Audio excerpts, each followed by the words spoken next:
Welcome to Behind the Claw. We're going to be picking up where we left off 2 weeks ago, before the Thanksgiving break. I hope everybody had a good Thanksgiving. Where we left off, the uh, the Skander was leaving Bowman, and they had rescued a friend of a friend, a friend of a friend's son, and they smuggled him off of Garrison Station. He was wanted by the Imperial authorities. Evidently, he, being a sword worlder and a youthful, he's like, what, 19, 20 years old? Being a youthful sword worlder, and he's got a gigantic chip on his shoulder for authority. He hauled off and clocked an Imperial security officer, and there was it wasn't like an active search for him, but he was, if he was spotted, he was to be arrested. And so the request to Magnus Sundstrom, the owner operator of Skander, was to assist in getting him off world. And so the travelers smuggled him off of Garrison Station, and he is now a member of the crew.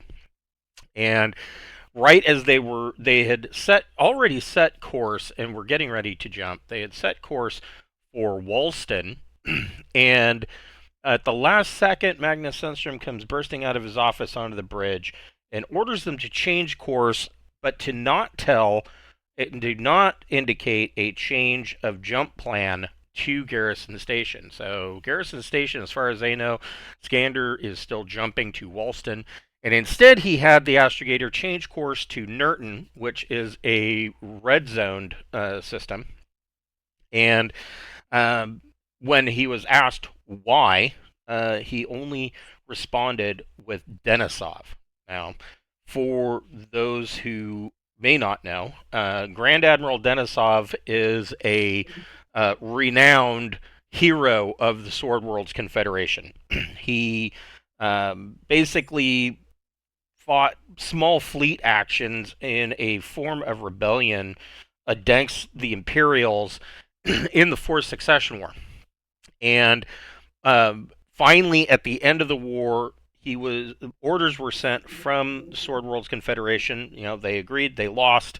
They had surrendered, and they sent him orders to stand down, and he did not. Instead, he continued to harass the Third Imperium fleet, and it was said that he was destroyed somewhere around Bowman, and he has forever been this the last thousand years, couple thousand years.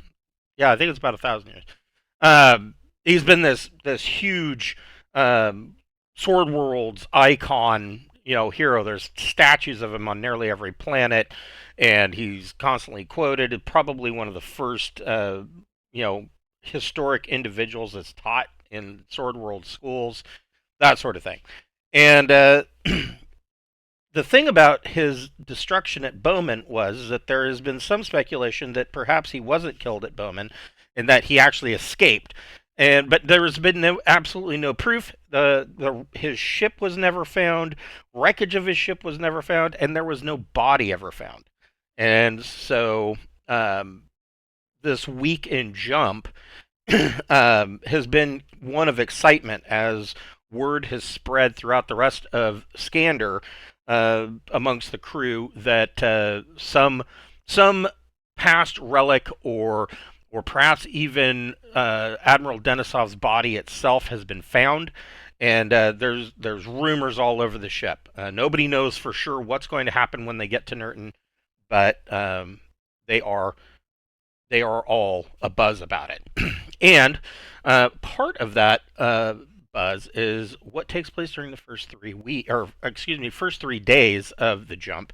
In that, Magnus Sundstrom, the first 3 days he spends pretty much planning everything by himself, alone, and then after the third day, he starts to pull together his senior officers and the travelers plus one. So we will be introducing a new traveler character, Casimir Silas, who has been a member of the crew and is now joining the traveler elite. and in other words, he gets put on a red shirt and told to go open the dangerous door first.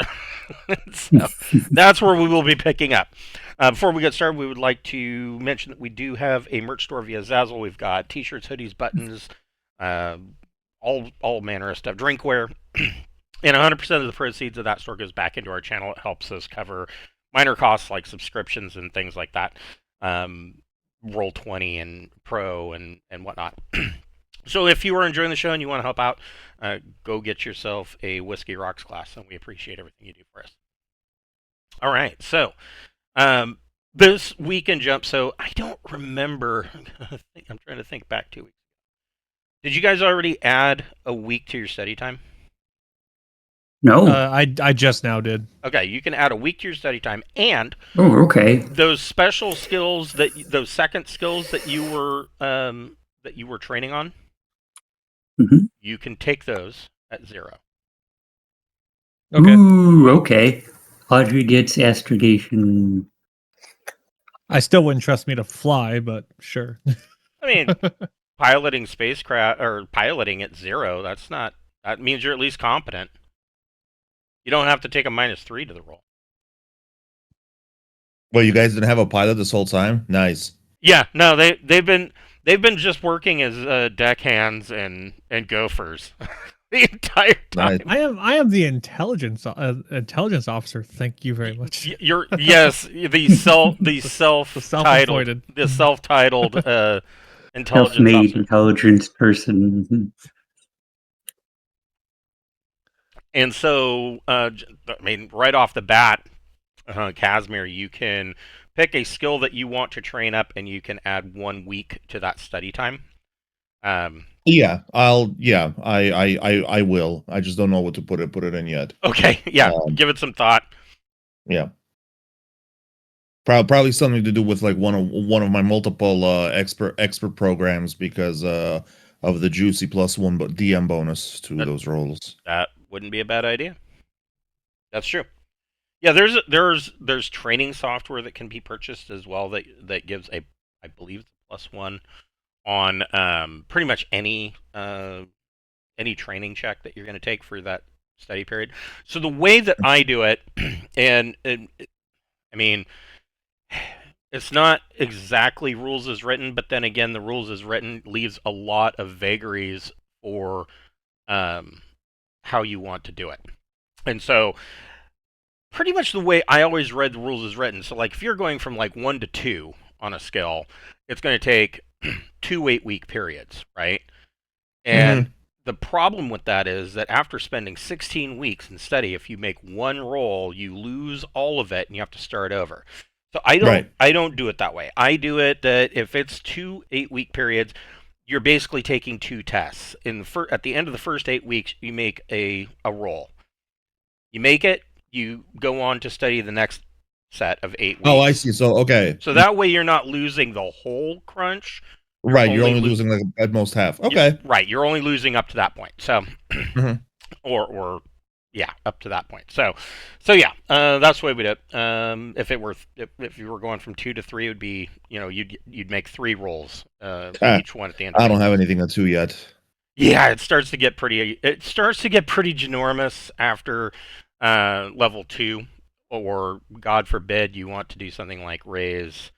But pretty much the only way to raise a physical or even a mental stat, we've discovered over the many years of playing, is that you're going to probably want to seek out augmentation, because increasing a physical or mental actual characteristic is nigh impossible. Ridiculous. Yeah, it's nigh impossible. So yeah. So your best route is to go with augmentation, or in some cases to get a crippling drug addiction. So, there's always that.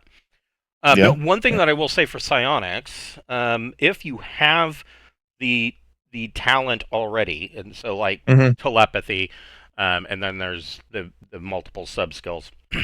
If you already have it, you can increase it as you would any other skill. Okay, awesome. That was going to be my question after the session, because yes, I do have telepathy, and for the record, I had a character my telepathy and telekinesis is the two talents I rolled on. So Perfect. So yeah, you can increase those with the 8-week study idea per study period, the way you would any other skill. Now, to get new talents, that would require finding a psionic institute or academy or something like that. Yeah.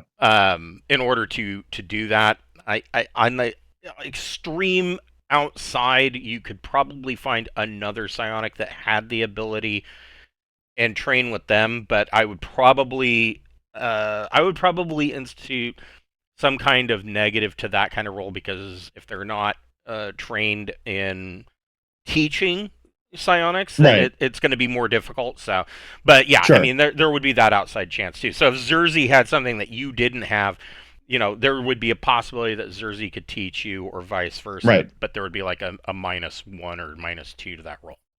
Mm-hmm. All Okay. right. So,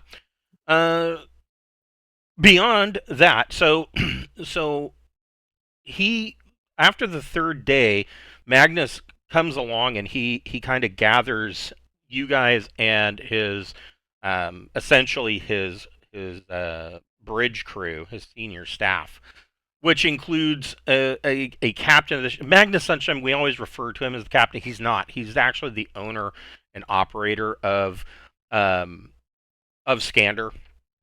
Skander was purchased at a discount because it was kind of messed up, and he fixed it up. He renovated it, and because of it having a bad outcome to its last trip, it kind of had a bad reputation amongst the sword worlders. And so a lot of people, when they first signed on, they weren't aware of that, the fact that it had failed its previous mission and was rebuilt, and so a lot of them quit even before Skander even left port. And so he had to kind of make some sacrifices for some of the crew, and so not all of the crew are as possibly as skilled as he would have liked, but that doesn't matter to him. He holds true to the idea that anybody who serves aboard his Sword World ship is going to be, a fully trained Sword Worlder by the time this cruise gets done. And so that's kind of the background that you're coming from, that you've made your way up. And so he, at this point, he's basically told you guys that to be aware that Nirton is a red zoned world. Now, there are many in the Sword World's Confederation, Admiralty of the Sword World's Navy, as well as himself and many others, and among the independent merchants and traders, that feel that this is completely outside the remit of the Third Imperium. First of all, Nirton isn't within the Third Imperium borders, so that they've got some pretty big balls to come in and red zone this world under an Imperial blockade. They don't own it. Second, the Imperial blockade is really not around the entire system. It is around the main world of Nirton itself, and nobody knows why. There has been some speculation, though. So Nirton itself is known for having, it is within the habitable zone of the star. But oddly enough, it is an airless rock ball. It has no atmosphere. Even stranger is that, the assumption would be made that because it's an airless rock ball, that means that it probably has no magnetic field.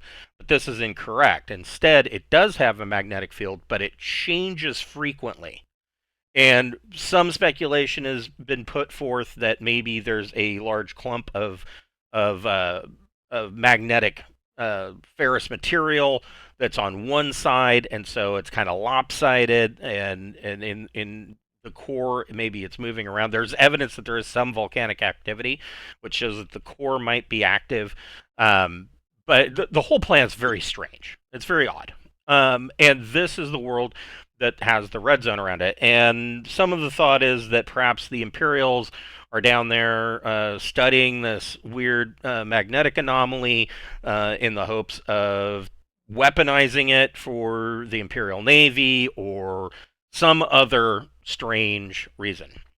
But it is known that they have set up a series of automated defensive satellites, basically missile and laser boats, that all around that randomly will change their orbits around Nirton in order to blockade the system. And there was a small flotilla of blockade ships that were stationed in Nirton up until about 2 months ago.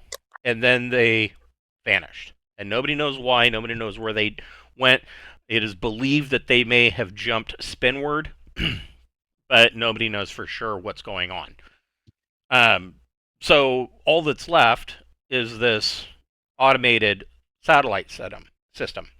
Now, what is thought of as the main world, really, in reality, for Nirton is a ramshackle refueling post that has been put together from derelict hulls of multiple ships that is in orbit around the gas giant in the system.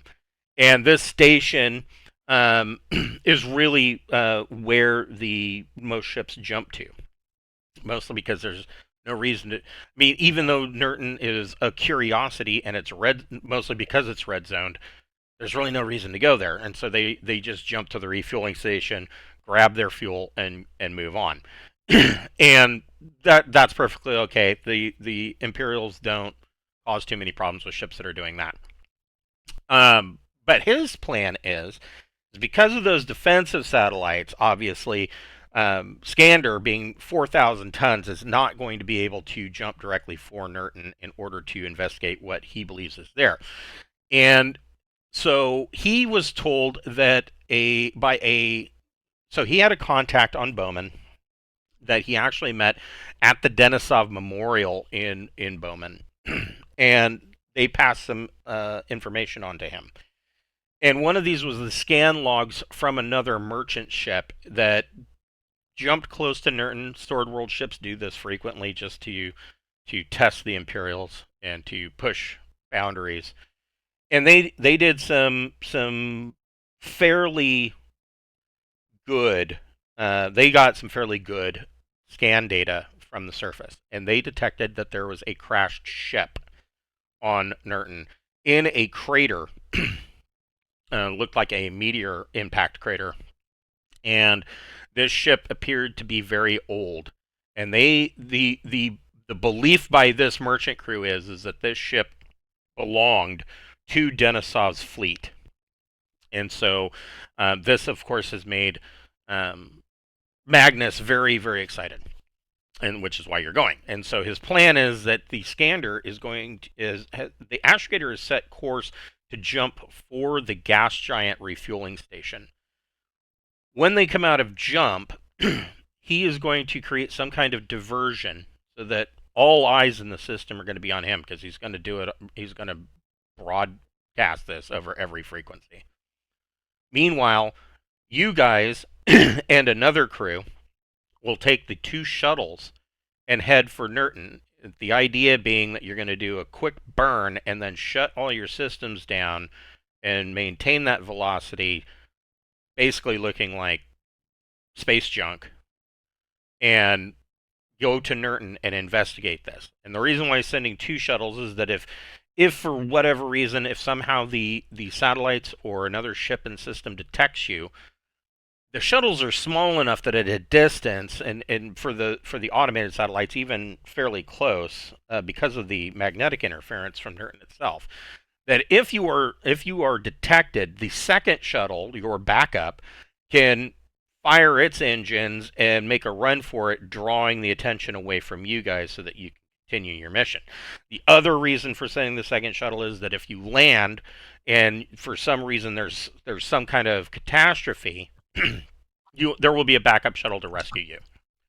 And so this is their plan. And of course, that means that Zerzi is going to pilot your guys' shuttle. No, somebody else has better piloting than me, surely. I only have piloting 0. Yeah, does anybody have better than piloting 0? I have No. piloting 1. So Oh, Okay, well, Congrats, then you okay. can do pilot. it. well, All now, hold right. on before we commit to this. How many satellites are actually there? I mean, it is a lot. Like, but Okay, so it's a full network. It's not so many that there aren't gaps. Yeah, no, my question was: could it be worthwhile if we're going to essentially do a stealth burn, figuratively, right? Would it not be, could we not just take out one of the satellites and give us a bigger gap with which to come through on? So because they're on a network, if you take out one of the satellites, that will alert the rest of the network, and they will all change position to counter the threat. Okay. So it is a full network. Okay, Yeah, that's yeah. fine. All right. Yeah, it's a web. Okay. So if he's All got right. a piloting 1, that looks like that Casimir will be your pilot. Somebody's going to have to astrogate to make it to basically your astrogation check is that he's going to do a quick burn, and whoever's making the astrogation check is throwing a dart to hit a bullseye at like 350 million miles away. So who's got astrogation? Oh, Audrey has astrogation training. There you go. All right. And anybody that has like engineering or specifically engineering power, or engineering power is going to be the big one. They can Clanker can do all engineering. That's true. Clanker can do all of it, huh? Yeah, your robot can do quite a bit of it. But they can make those rolls in order to basically dampen your electromagnetic field, so that basically they're going to shut off things that aren't absolutely necessary. So like the coffee pot's getting shut off, all of those things. I don't know. You might have like a toaster oven and a coffee pot, but that's about it. All right. So that is the plan coming out of Jump. Do you guys have anything that you want to add to that? No, I'm ready to die. Dun, dun, dun.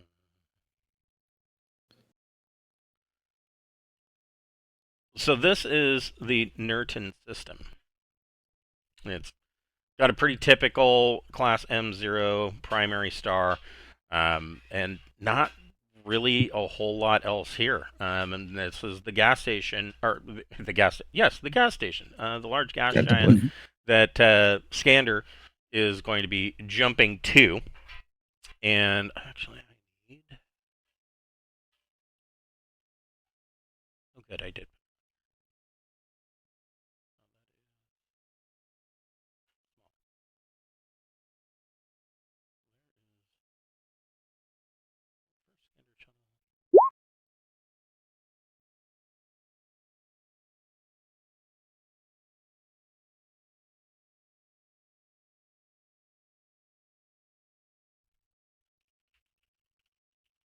Oh, then you should do the astrogation. Like, it's the same ship, right? So I can both astrogate and then pilot? You technically can, yeah. I mean, you're not... and the other thing about it, too, is that if you wanted to do astrogation as well, and because astrogation takes some time, you could do that before you even launch, so that there wouldn't be a negative to doing both at the same time, or else there's a -1 for every additional action that you're doing. Yeah, no, I think if we're prepping for if the go time is after we astrogate, then it makes the most sense to increase the time step, like and if we're not in actual rush, right? For the jump. Right. Yeah.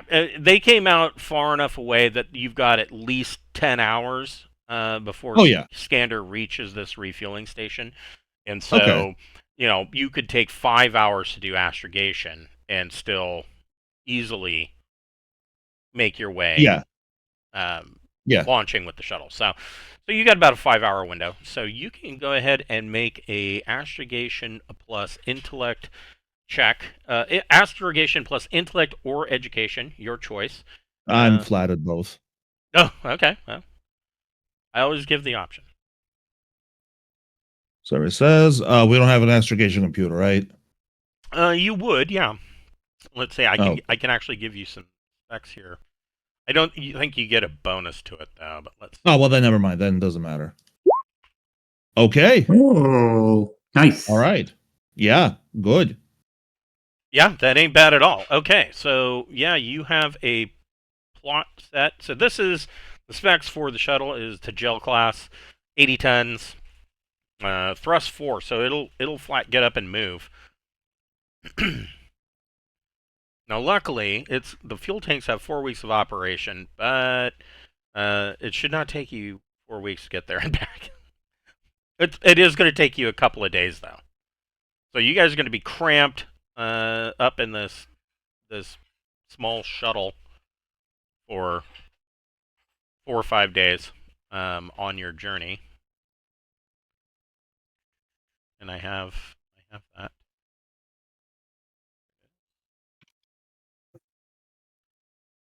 Let's get rid of some folks here and add some folks.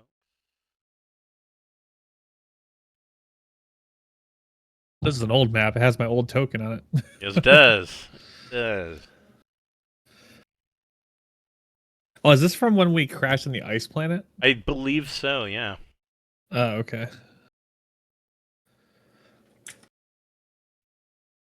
I believe that is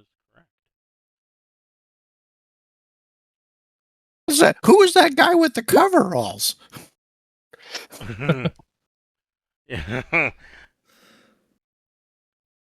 Yeah. Okay. There we go.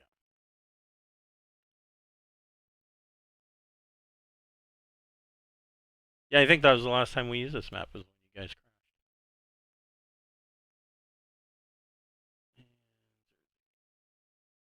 With your Giganto.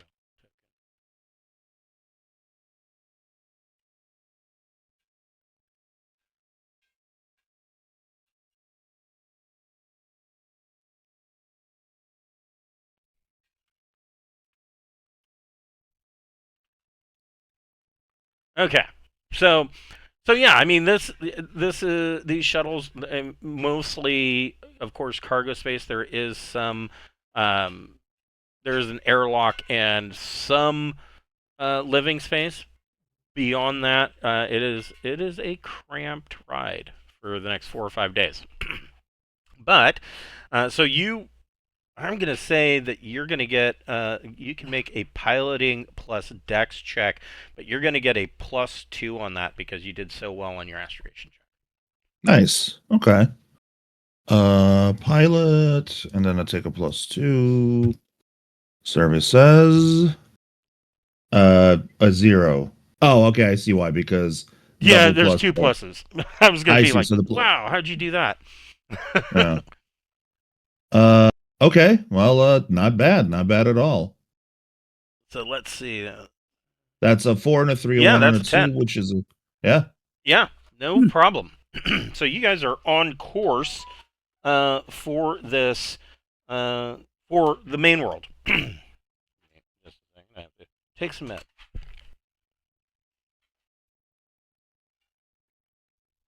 Yummy, yummy medication. So,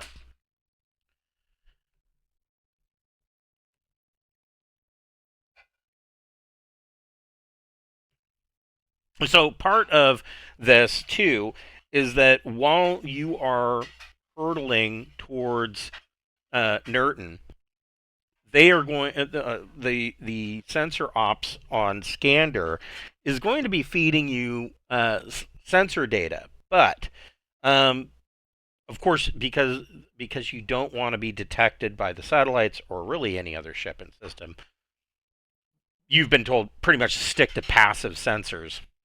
But they are going to be, of course, they're drawing attention to themselves, so they're going to be doing active scans, and they're going to be passing this data along to you, but they're going to be doing it inside navigational data that are standard comms that they're broadcasting throughout the system. And so you will have to pick it out of the communication system, which would be a electronics comms plus intellect or education. So does anybody have electronics?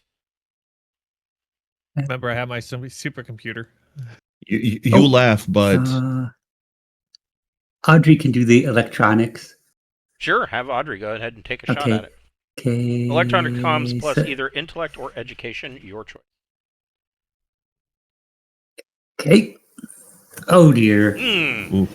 So Audrey's got the data's in there, but it is basically buried in this navigational signal.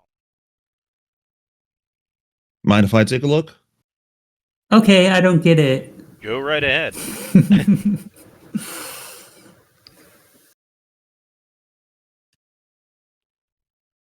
Well, the computer would be good for doing. Oh yeah. The computer You would do be a good for doing better computer job. stuff. But Apparently, I'm just rolling really lucky, and yeah. yeah, 6 and a 5. Yes.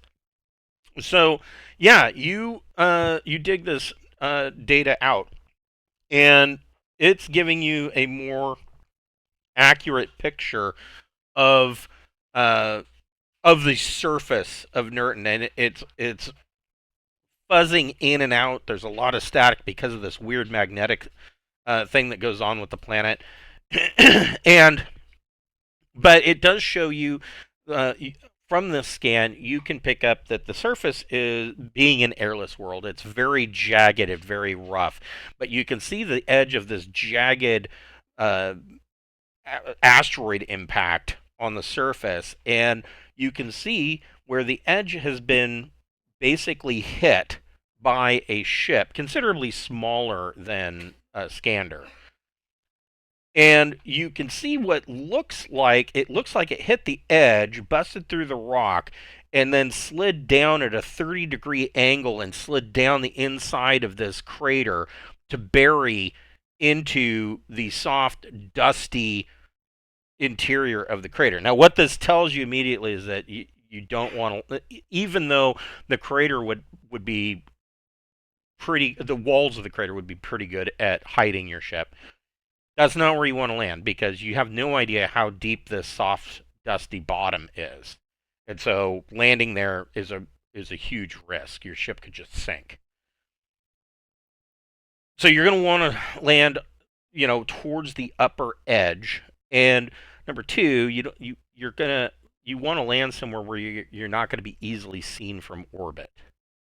So that could be difficult. Now you have a couple of options for this. Of course, you can do another scanner or another sensors check to basically scan the satellite pattern, because these things are constantly changing orbit. Well, not constantly. They change on some kind of interval, but not all of them on the same interval. So you would have to be here for weeks to watch them in order to pick out what the pattern is. So you can watch to see where they are and try to analyze and find the best gap for getting in. The second part of it is to do a high entry speed with late braking. And so you're coming in hot, and then as soon as you are right before you're about ready to land, you flip and burn and do a braking maneuver to set yourself down on the surface of the world, basically putting yourself down into that corrupt magnetic field and rocky terrain before anybody is the wiser and gets a chance to look at their sensor data, even a computer. So if you were to do both of these and succeed, or choose to, if you do your electronic sensors check, that's going to reduce this piloting check down to a difficult check.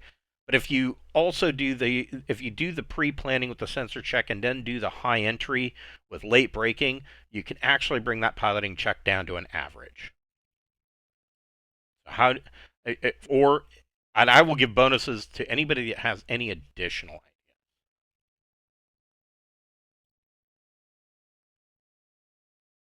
ideas. Well, my robot can help with any kind of electronics or engineering things. I do not trust myself with piloting at all to help you.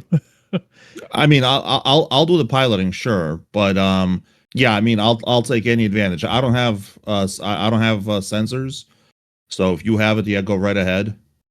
I can use my computer to run the sensors. Sure, yeah, good enough. My character has essentially a pocket supercomputer. It Okay. costs way too He's much got it. damn He's money. got. He went out and bought himself a Dell Alienware, and so Yeah. Now he's yeah, kicking ass and taking names in Fortnite. Yeah, okay. Yeah, all right. Sure. no, he uses to play Minecraft. Everybody knows that when you buy a high-end gaming computer, you only play 16-bit shitty Oh yeah. pixel-bit games. I mean, come on. I have a TI-30. I have a TI-38, and all I play on it is freaking ASCII Zangband. Yes, yeah, Zork. Yeah. I only play text adventure. So, yeah, I mean, if somebody wants to start this off by making a electronic sensor, so your computer though is not going to help you with a sensors check. It's not able to? No, it's a computer. It is a Yeah, but it's computer, got- not a radar. So, or a lidar, or any of that. There are specific devices which fall under the electronic sensors category and not electronic computers or electronic comms. Oh, well, Audrey can do the electronics then. Yeah, I was say the crew droid says it has all electronics and all Okay. engineering. Hopefully, It may I be roll able better to, this but- time. Yeah, so Oh, the well. Yay! okay, So so Audrey works. That works. Audrey gets her electronic sensors, and she is scanning this. Basically, she shows on the sensors this entire network of satellites that are completely surrounding this planet, and determines that they are just moving, and that while they are moving and changing their orbits, she pinpoints a gap.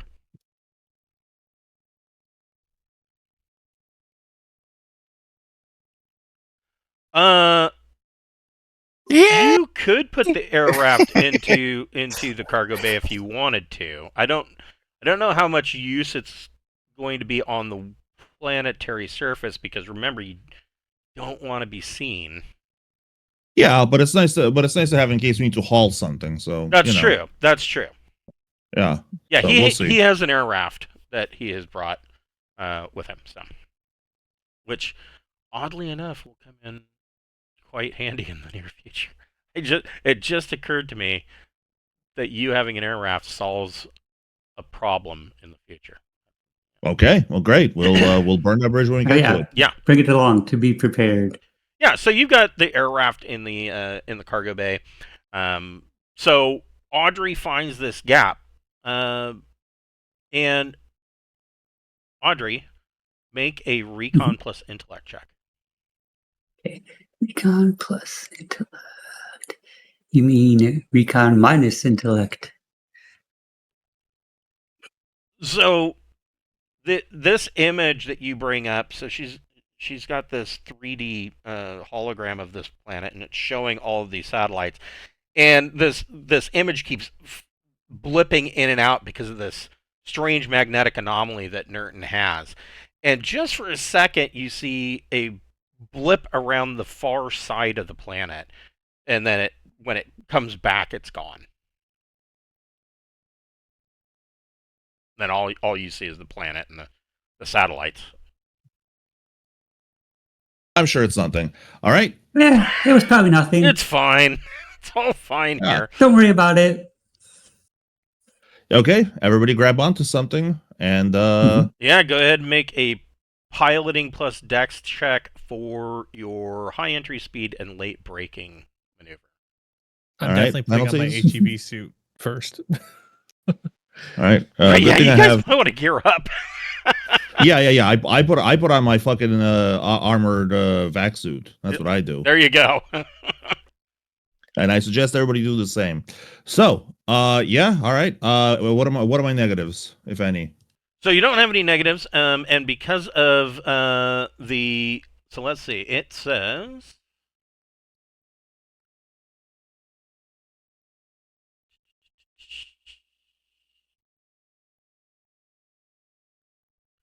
Says that it's going to be a difficult 10 for the braking maneuver.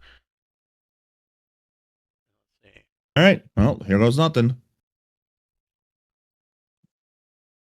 Well, unfortunately, luck points aren't a thing in this system.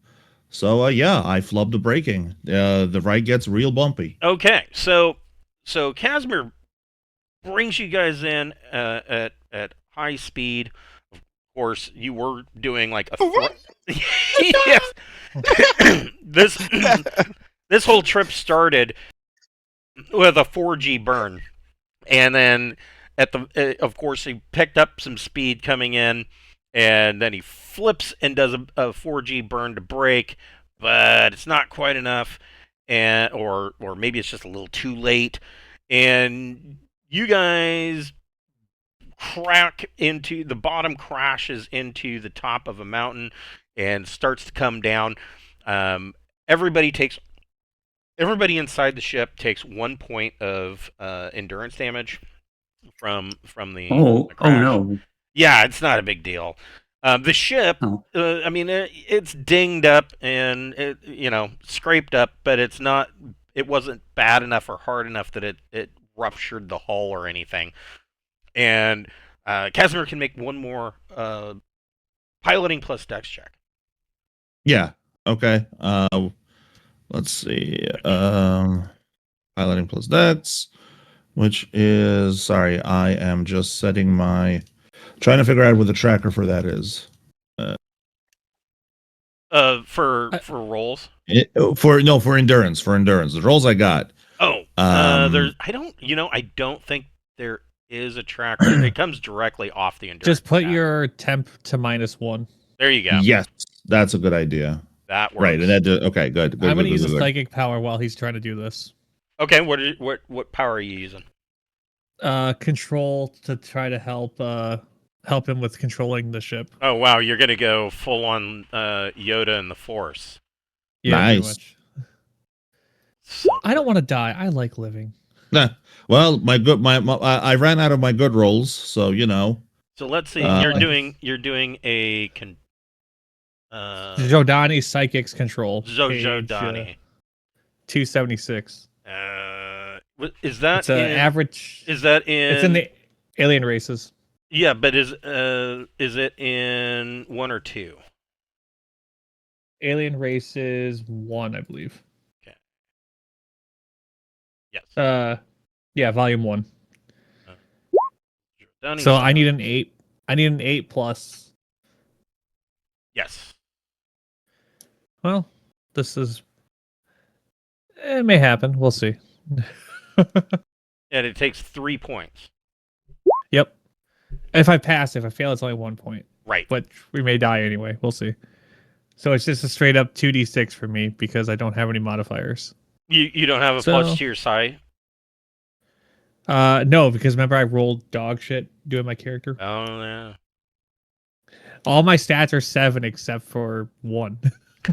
I got a 9, so we're good. Okay. I helped So Nice. yes. So that. Double check this.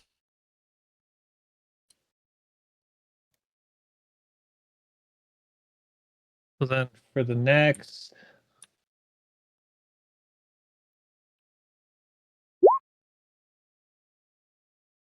The next 11 minutes, I'm helping control the ship. Yeah. So I would say that with a 9, that's going to give you a +1. It looks like, Which is a 7. which is a 7. So that's not as terribly bad. I mean, a 6 isn't that terribly bad either. But he between the two of you, him wrenching on the flight stick and you using the Force, he brings the landing gear down, and the shuttle just kind of skids to a stop, and one side kind of butts up against this rock overhang, and so the ship is kind of hidden behind this rocky overhang. Now, the other thing that immediately becomes aware to all of you is the fact that there is another problem with Nirton that may have been overlooked. is that this planet, being an airless rock ball, is in the habitable zone, meaning that it gets the full sunlight from the star. So, and there's no atmosphere to filter it. And so during the day, it is exceptionally bright. There's a lot of solar radiation, and that is coupled with exceptionally deep, dark pools of shadowy blackness wherever a shadow shows up. And those shadows, because of the way the light hits, those shadows are actually darker during the daylight than it is in complete darkness. Things could be in those shadows and nobody would see it. So where your ship is at, ain't nobody going to see it from the air. It's impossible during the daytime. But during the nighttime, there's a possibility, but they're probably going to be using sensors. And with the screwed up magnetic situation, they're probably not going to see you. But And also, realistically, how many sensors are pointed? I assume most of the sensors are pointed outwards rather than at the planet. well, that's what I'm about to check, and we will see. Let's see. He's gonna roll. A 10. So the crash was detected by the satellites. The other shuttle was not detected, and so as soon as you're crashing into the top of this little rocky outcropping and your slide into home base, these satellites immediately started scanning the area and changing position to try to arm missiles. And this was detected by the second shuttle, and they immediately kick in their thrusters and power up and gun their way out of there in a 4G burst, which then all of these shuttles immediately pick up, or all of these satellites immediately pick up and are now pointed towards that escaping shuttle. The only downside of this is, so you guys are in the clear. The only downside of this is if something goes belly up, then you don't have any backup rescue, or at least not an immediate backup rescue. Audrey, you can make another electronic sensors plus intellect or education. Okay. Okay. Perfect. So that weird magnetic sensor blip Mhm. resurfaces, and coming around the backside of Nirton,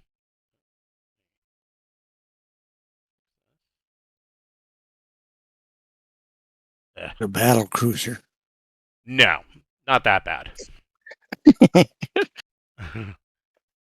It's a Death Star.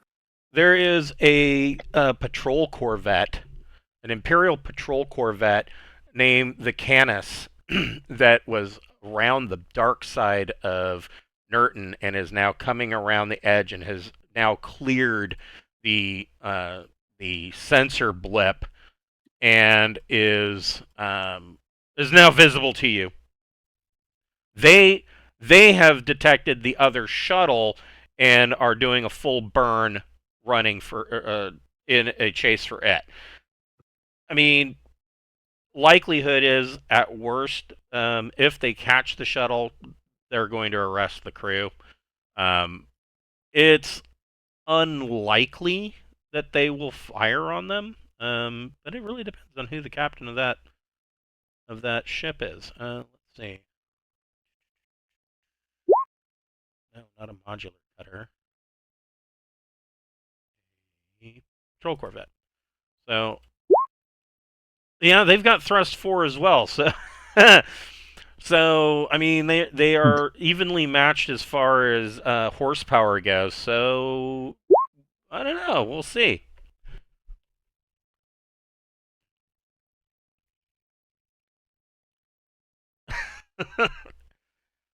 So, you guys are on the surface of Nirton. How are you guys? It's going to be a little bit of walk, because you got to walk from your crash site, and you got to get over the edge of this crater and down to where this crash ship is. So I will go across the board. We'll start with Zerzy. How are you? How are you dressed? What are you carrying? I'm in my HEV suit that has jump thrusters on it, Okay. and I have my laser pistol because why not? I will leave Clanker to kind of stare at the ship, do any kind of minor repairs he can You do. can't carry the laser pistol. This is an airless, uninhabited rock ball with a law level of 9. Yeah. Except Who cares? There's nobody here. right. except for I'm not walking down this hill. I'm gonna jump and use my thrusters to kind of just slow my descent when I get close. Use some old school Kerbal Space Program knowledge. Oh, that ought to go great. That always goes well for me. Yeah. My Kerbal Space Program ships are a lot like most of Elon Musk's ships. They blow up on the platform. Whether they're launching or not, they just explode. So basically, I will try to do jumps and then slow down my descent right before I land, so I can go essentially leapfrog down instead of walking down. Okay. I will. Let's see. You can make a. I'm going to say your choice between an athletics dex check or a vac suit plus dexterity check. We're gonna go vac suit because old man doesn't do well with dexterity. Yeah, you're just short of using a cane. Yeah, I got a 6.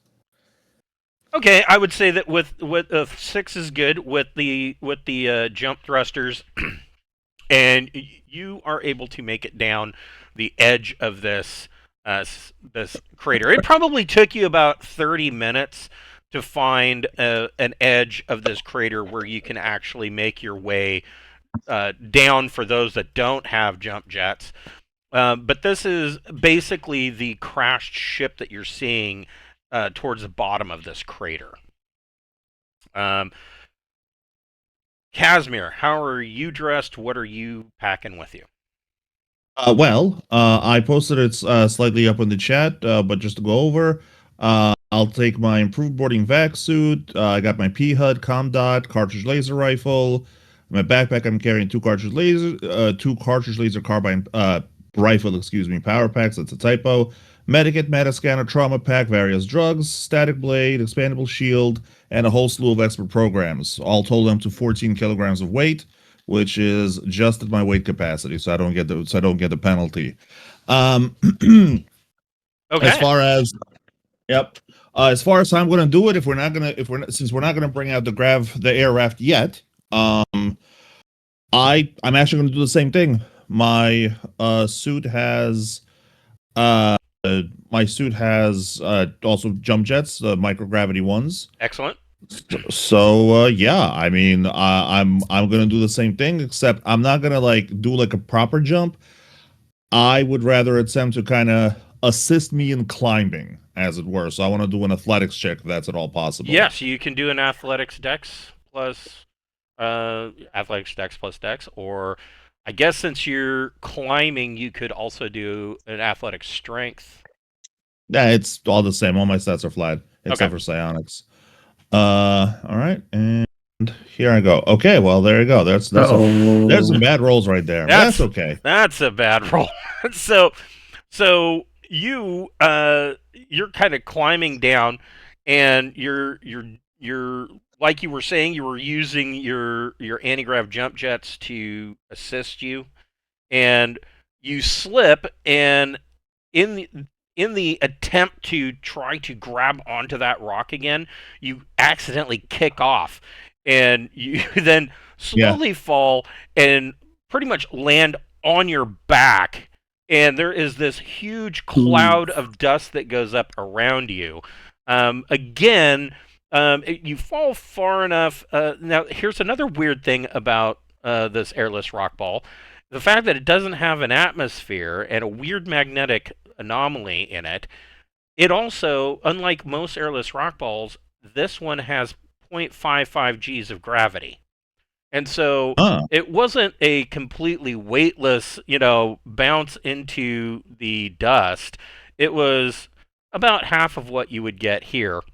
And so you take another 1 point of endurance damage, kind of knock the wind out of you, but you're okay. Right. You're Okay. just rattled inside your suit.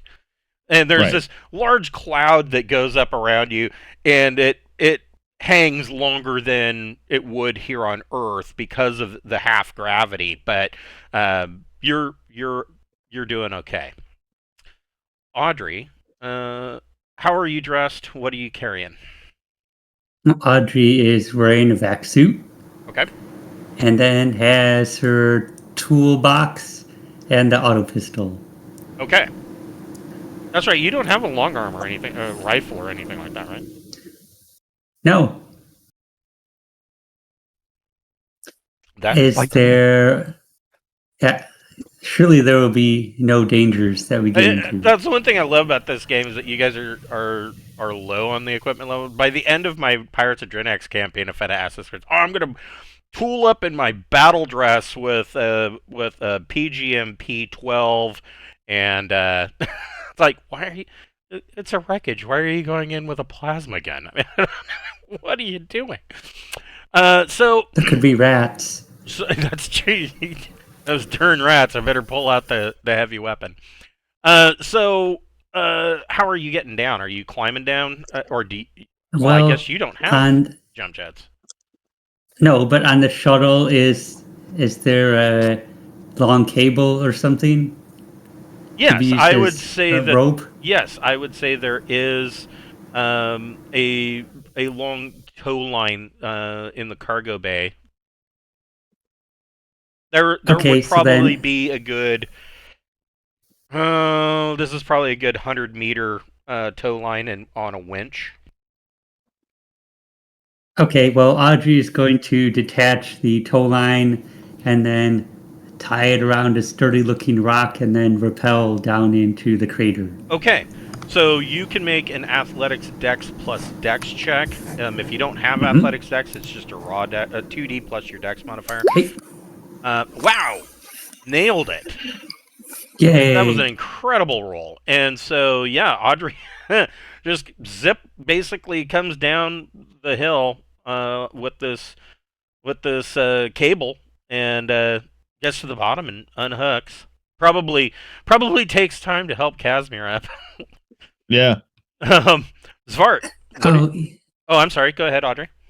I was going to say then, and Audrey will leave the cable there in case the next person wants to use it. That's an excellent idea. So, Zvart, what are you wearing? What are you packing? Hold on a second. I gotta finish chewing. Okay. I'm a big fan of chewing. I'm wearing my improved vac suit. Okay. I'm gonna climb down the rope. Excellent. I'm taking my dagger, Okay. my ACR, Yep. and one of those ship's revolvers. Yes. The Stoli. Mm-hmm. And I'm wearing my com dot, and I'm bringing a basic med kit and a trauma kit and a survival kit. I have a nice backpack. So for Casimir, this is the pretty much typical standard sword wielder service revolver that he's carrying. The thing's a hand cannon. The thing is just It's better than my auto pistol, that's for sure. the other thing is I'm pretty sure that the damage should be flipped on this. The heap should be doing the 4d minus 3. Yeah. So, okay. So go ahead and make your athletics dex plus dex check,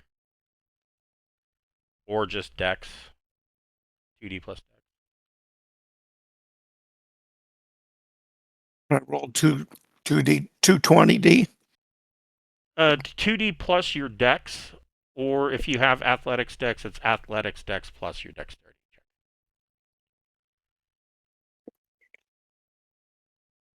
So pretty much, I dialed the wrong thing. Oh, yes, I was going to say, It's those don't look right. That's better. So Svart gets all the way to the bottom with this rope and kind of trips a little bit and falls, but not enough that he does any damage. You guys have all made it down to the bottom. Now, looking at this wreckage of this ship. Oh, before I go on, Casimir wants to know if somebody will carry his grenades for him. He's got 3 frags and 1 EMP grenade. yeah, I'll carry them. Thank you. Yeah, to the tune of You're 2 welcome. kilograms. I mean, finally, you guys have some. They've been wanting grenades for a while. Oh yeah, well, yeah.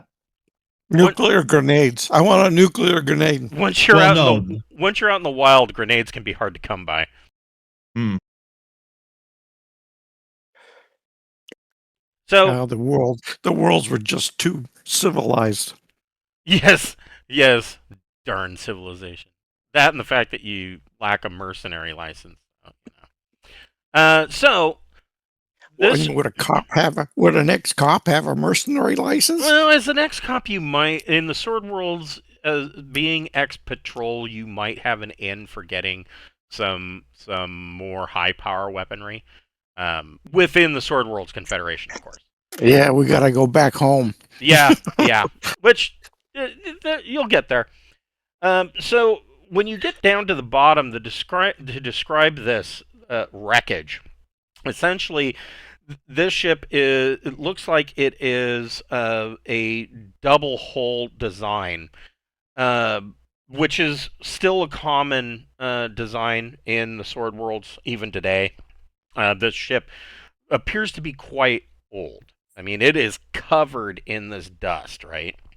And it hit the edge and it slid down, and in the process of sliding down, the port hull piece sheared off and rolled down and is, maybe a good 10 meters away from the rest of the ship. So it is basically split into 2. You've got the port hull that is over onto one side, probably on its side, not it's not even, because that would be too easy.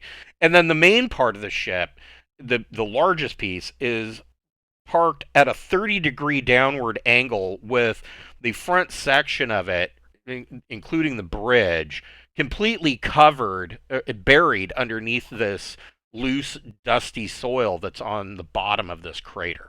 And every time you guys step, I mean, your feet, just from your own weight, your feet sink in, almost up to your calves in this dusty sand. It's like walking through, almost like through snow. So I guess the question is, which piece do you want to go into? The main big piece that's at a 30-degree angle, or into the port hull that sheared off? You've got 2 choices. Are we splitting the party? That's the fastest way to get through a No, dungeon. then we'll all die. We all die if we split. I mean, does anybody have any particular preferences? Which looks to be the where the life support might be, I guess. So, that's a really good question. Let's see. It's hard to tell. I mean, this thing is so banged up, and just old.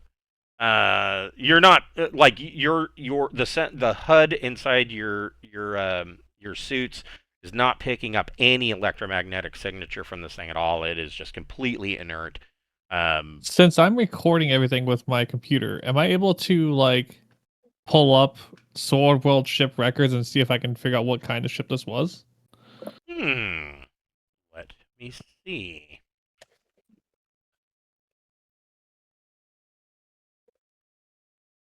I thought somewhere in here. It's a starfighter. Well, maybe not a fighter, but it is obvious to you, Svart, that looking at this thing, it has multiple turret and hard points for weapons, that this was a warship of some kind. How big is it? Are we looking at something Well, 100 meters long, 300 meters long? it's considerably smaller than Skander. Probably in It's probably in the 1,000 or less ton range. It's hard to tell because so much of it is buried under the dust. I could have sworn I had a picture. Hold on, I'm looking. Well, we can go on the big piece and see what we find and then go to the other piece. Yeah, okay. Sure, we'll go into the big section first.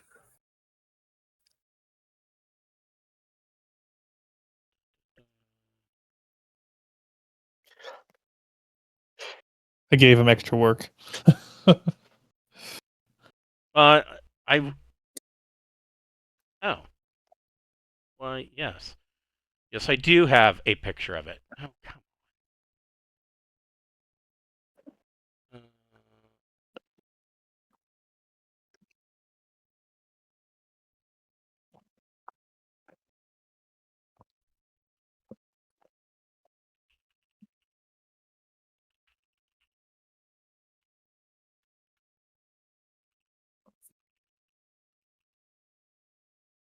Oh, that's why I'm not finding it.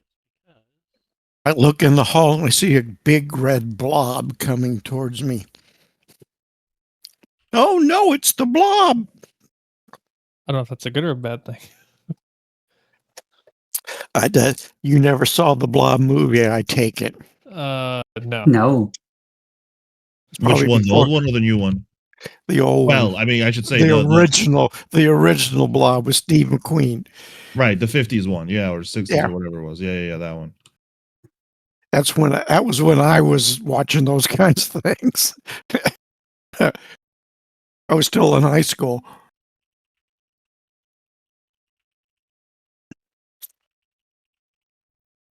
Okay.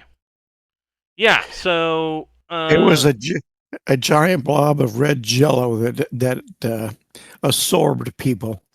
so A gelatinous cube. Zerzy, you can make a electronics computers plus intellect or education check, and you have database software, right? Or library software? I have the largest that you can possibly get. It costs yeah, me like You get a +3.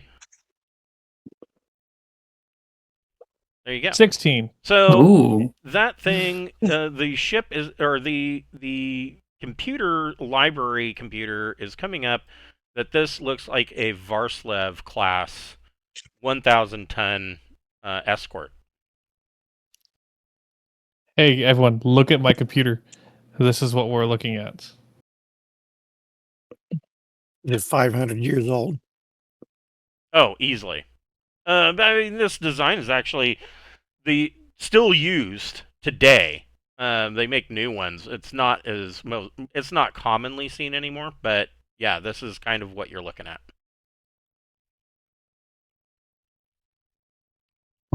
Ooh, hey, Svart, there's apparently an armory on board. Oh boy. It could be guns. What's a UN rep system? So unrep systems, it's basically it can refuel or resupply in air or in space by connecting to another vessel. Okay, so it's umbilical. Yeah, all right. Yeah, more or less. Yeah. All right, neat. Yeah, water, fuel. Water, hydrogen. Sure. Occasionally, foodstuffs, ammo. It can be used as basically a small fleet supply ship should it need to, It's or a small medical ship. or a small medical ship. Yeah, it's an escort, 1,000 ton escort. So to answer your question about life support, both of these hulls there are numerous holes in them. They are like the main section that's at the 30-degree angle, its back is clearly broken. One section is almost at a 90-degree angle, and the bottom half is at a 30-degree. The other, the port hull that was sheared off, the entire one side of it is ripped open, and you can step into it. So it wouldn't have any life support at all because the entire side of it is just a gigantic gash of torn and ripped metal.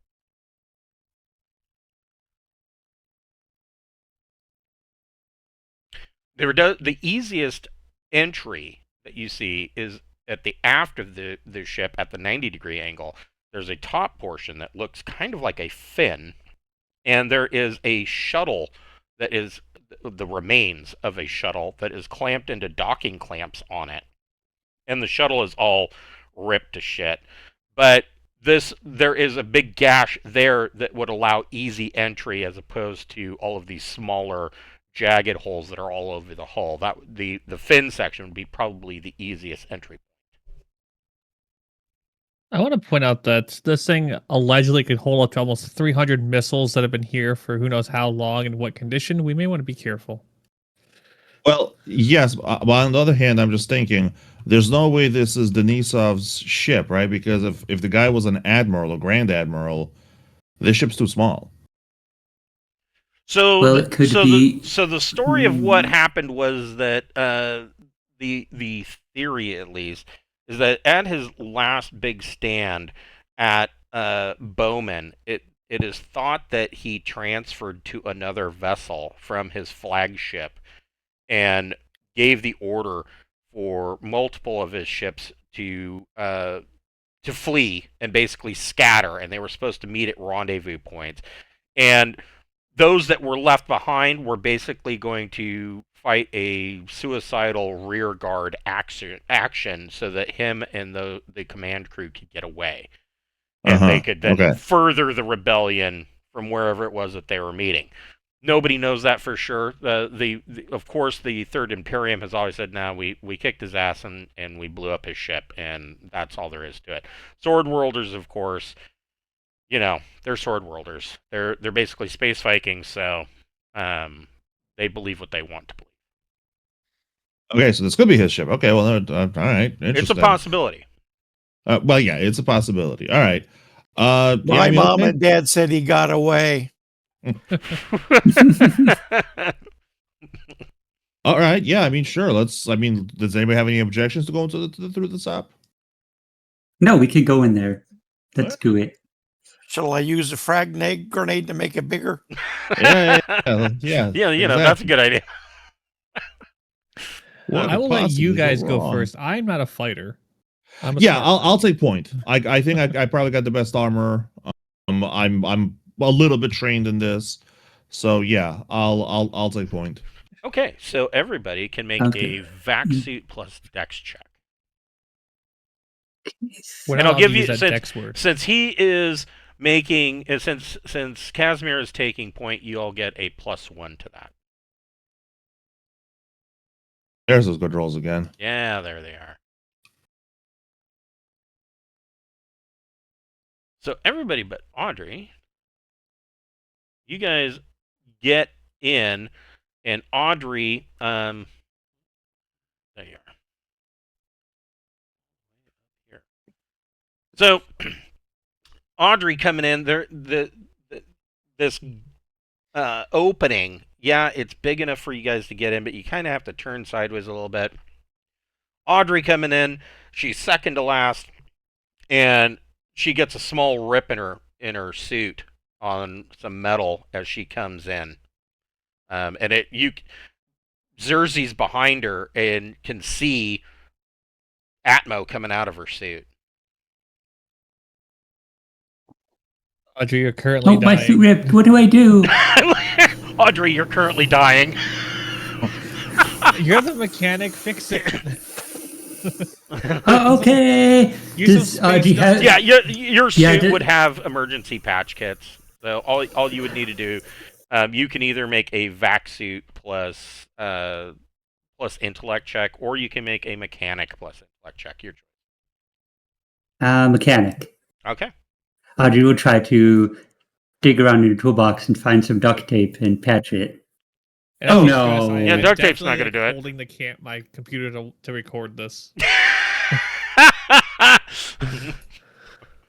So Audrey slaps duct tape on it, and it's still spitting air. Does anybody else want to try to Yeah. save the It didn't Yeah, I'll work. try I'm it. panicking. Help. So I would say that Zvart's 7 and Casimir's 10, you guys come over and slap a patch on it. And the patch basically, it's almost like duct tape, except that when it hits, it immediately shrinks and fits to the seal. And so you seal up. She's going to be okay. She didn't lose that much air. So Oh, thank you, Casimir.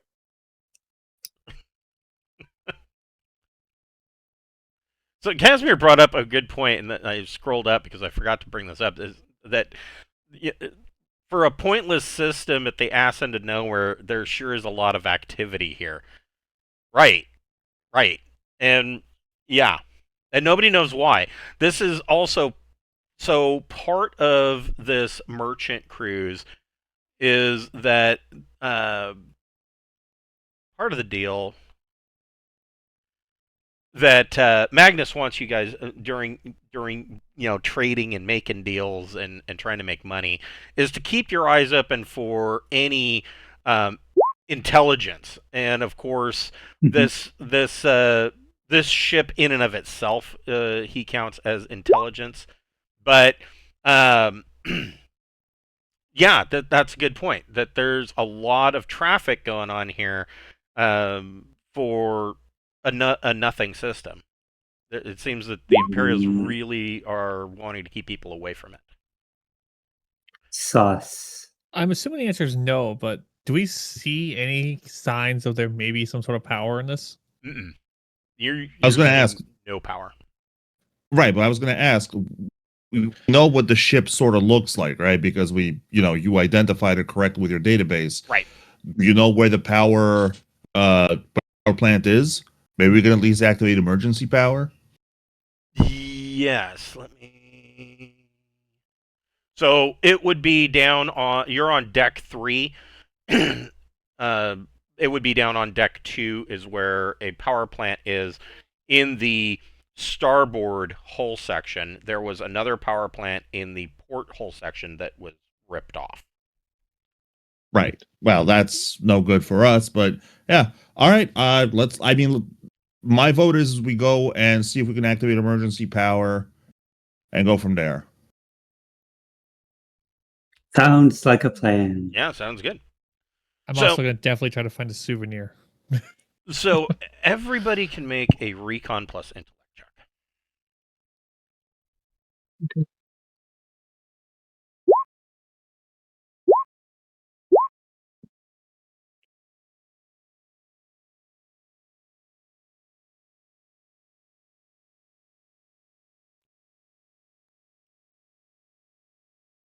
And Casimir.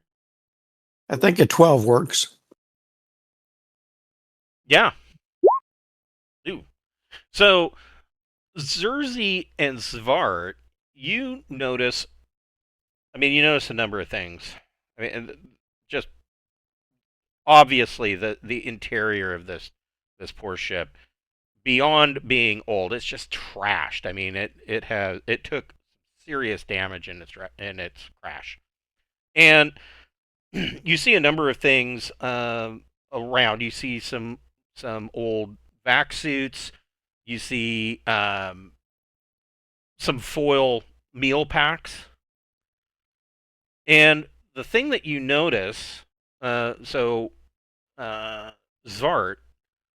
Well, I'll start with Zerzi. Zerzi, with your 8, you notice that these meal packs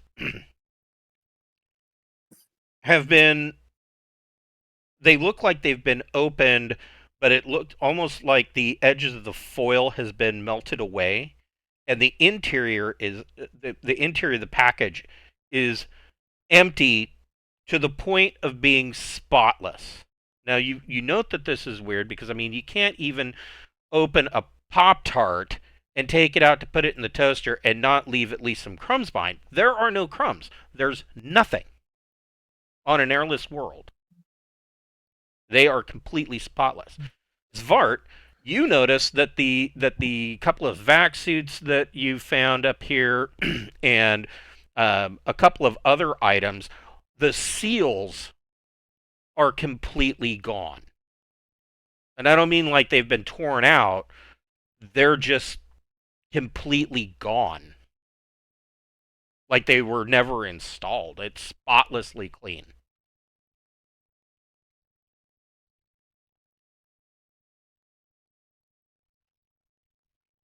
Hey, come record these suits for me.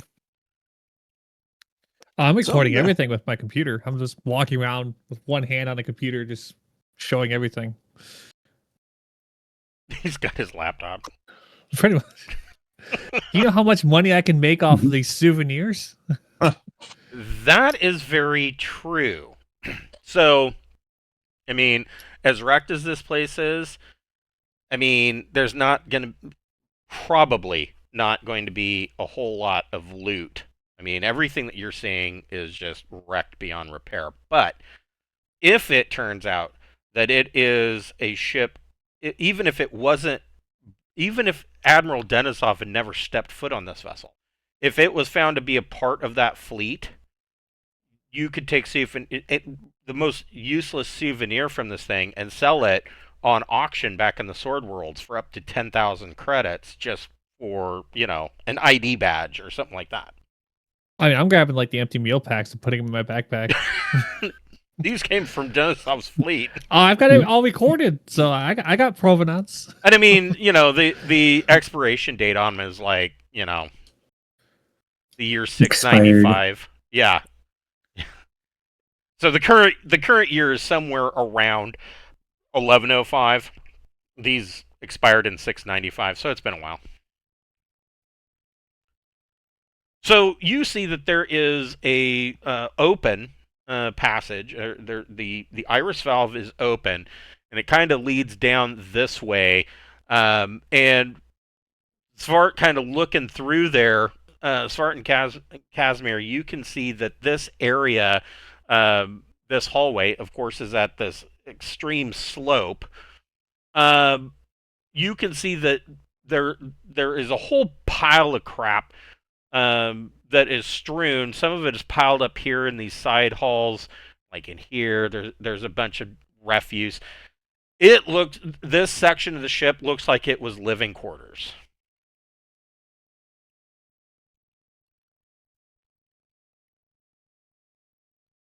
Do we want to check the rooms first? Then maybe. Sure. I guess so.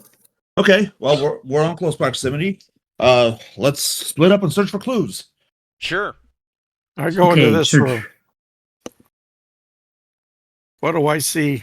So you go into this living quarters. It looks like it was a a shared crew quarters. Looks like 4 crew members stayed in here in bunks.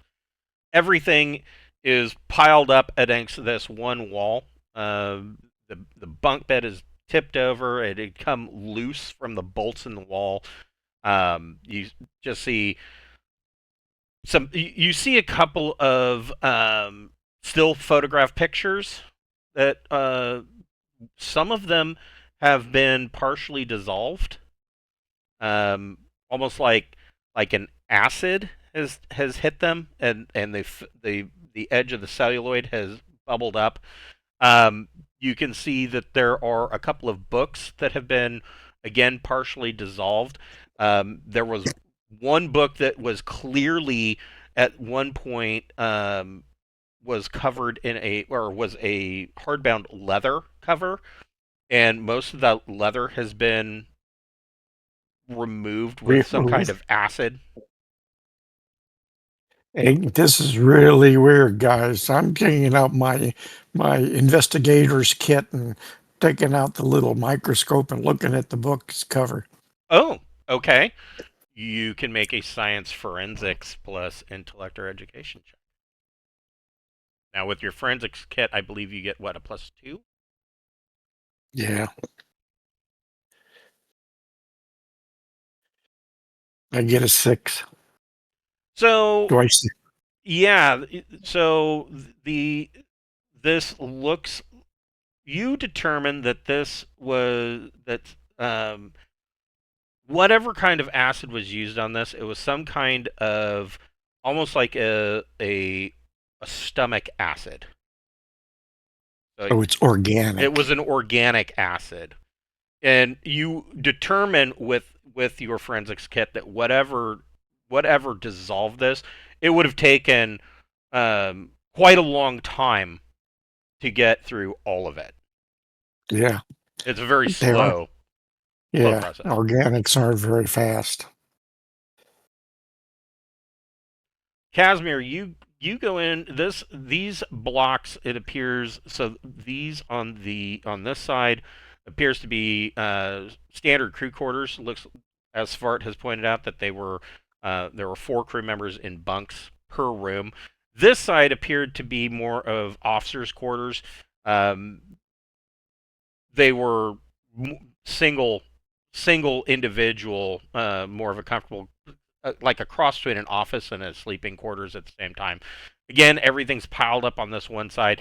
You are seeing similarly what you're hearing through your comms of what Svart has found. You see anything in here that any there are numerous items in here that appear to have been partially dissolved by this acid, and then there are other items that are completely untouched.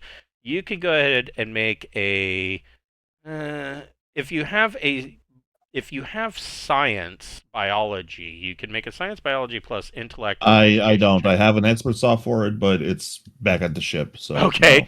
so you can just roll 2d. Knowing what Svart just told you, you can make a 2d plus your intellect modifier, Yeah, okay.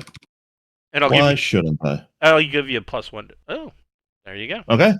So what you notice around the room is that items that have been partially dissolved by whatever this acid was, in every single case, it was some kind of item that had some biological component to it. So Right. film with the celluloid has a biological component to it. Some of the seals that were used in the vac suits and things like that had some kind of plant fiber that was used in the initial construction. And all of those items that you're seeing are the ones that are showing this partial dissolvement from this acid. Items that aren't any biological, like a metal table or a knife or a pistol, completely untouched. Gee, this looks just like my last duty station. That's oddly terrifying, actually. And I mean that for real. Four high bunk beds reminds me of my last duty station, Right? Yeah. Right. which was in the middle of a mountain. Audrey, what are you doing? Audrey will investigate a different room. Okay, go ahead and move to the room you want to investigate. You know, guys, I Mhm. don't. This looks kind of suspicious to me. Something's going on here. Yeah. Yeah. Yes. So, Audrey, you I find wish this. I had. I wish I had a flamethrower.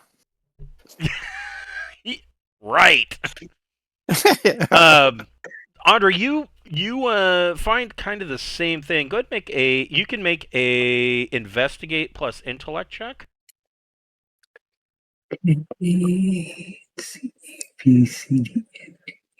How much you want to bet that the skull Investigate. that the skulls down here are just skeletons? There's no body. Yeah, could be. Oof.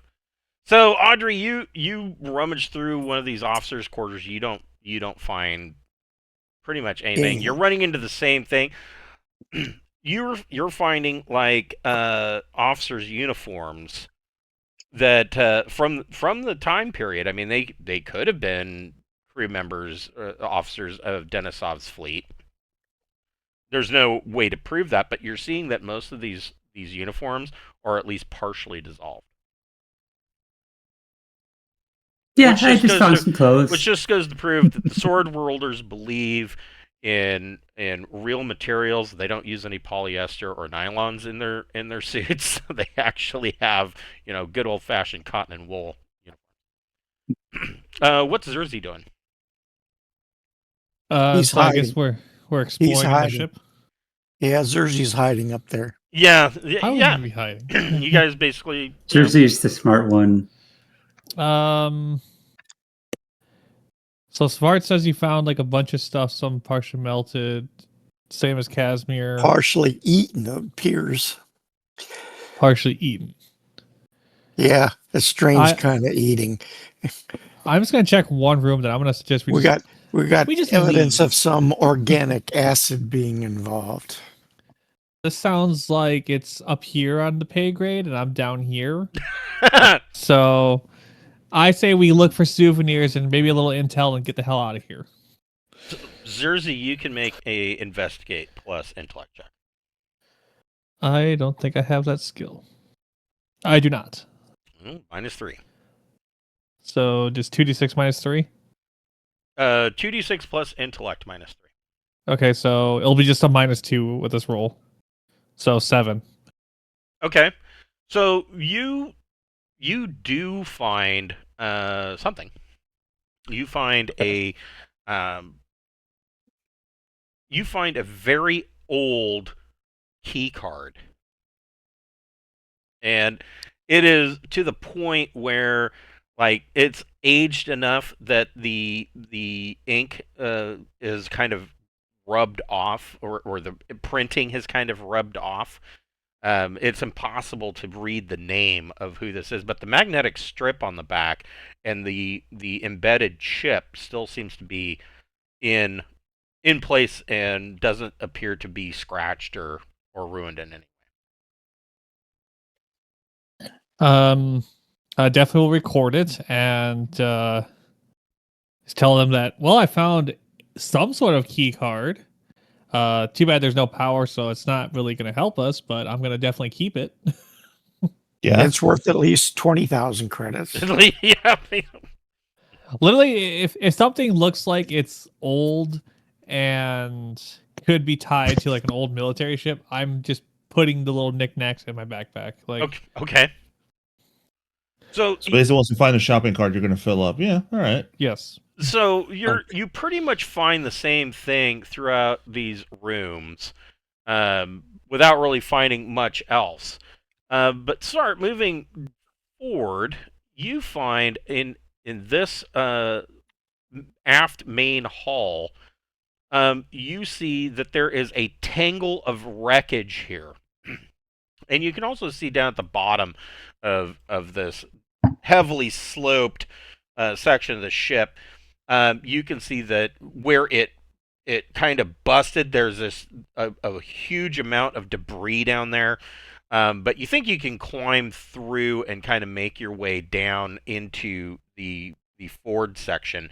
But here at this main junction, you can see that there is just a pile of wreckage, and strewn throughout this wreckage, you can see 2 skeletal corpses. Is it just the skeleton? They are, and whatever this wreckage caused, it kind of scattered the bones. It doesn't look like it looked like they probably died first, and the wreckage fell later and just kind of scattered them. Well, we got some skeleton downs here, Zerzy. You want to collect them? I think that's almost like a weird crime. Well, it's not a crime unless it gets found out. But hold on. I pull out my Metascanner and I guess I want to scan them, see Yeah, what the cause of death is. Go ahead and make Were they really human? Go ahead and make a medic plus intellect or education check. You're using a metascanner. Are you using a metascanner out of a med kit or just metascanner? No, I have a portable metascanner. Okay. Which I think adds something, doesn't it? Yeah, that's what I'm looking at. Metascanner. Portable DM plus +1. one. But it takes 1d minutes to calculate. Okay, sure. That's okay. Whatever. You guys aren't in a hurry. It takes me a minute to calculate and then to calibrate, and then I will scan it. Wow, what a garbage roll. But still, 7's not too bad. 7. I mean, yeah, they were obviously they were human. Um, so there's a couple of things you get with a 7. I mean, the first most obvious thing is you are seeing portions of the bone where there is some of that acid burning on it. Huh. But whatever it was didn't consume all of it. Like it somehow got whatever was eating it was drawn away to eat on something better, for instance. The other thing that you note is one of the skeletons, when you kind of scan the whole thing together, they were dead first. Obviously, they had multiple fractures to the bones themselves, on whatever impacted them in the crash. They had damage to their rib cage, shoulders, clavicle. They were probably smashed on impact. The other skeleton doesn't show. It shows like they have a broken arm, but the breaks to the bones themselves probably didn't kill them right away. And again, around these skeletons, you see a number of these meal packs. Some of them have been torn open, and others it looks like they've been partially dissolved open. And again, none of them have even a crumb inside. Right, so basically, the impression that I'm getting at this point is that all organic substances are completely dissolved. And these guys. Okay, two questions. First of all, so judging by the extent of the injuries, I think it is the injuries that killed them, or the asphyxiation, or. I mean, okay. Do I guess I can't tell. Do I think the injuries killed them? The first skeleton, yes, they The died second one, almost immediately. right? The second one, no. The second one probably didn't die almost immediately. It just from the open ration packs. Your guess is that they may have been here for some time, and Before, were trying to survive and just right, failed. right. Okay, all right. And second of all, do I get the age of these guys? Oof. Both skeletons appeared to have died in their mid-20s. No, no. Okay.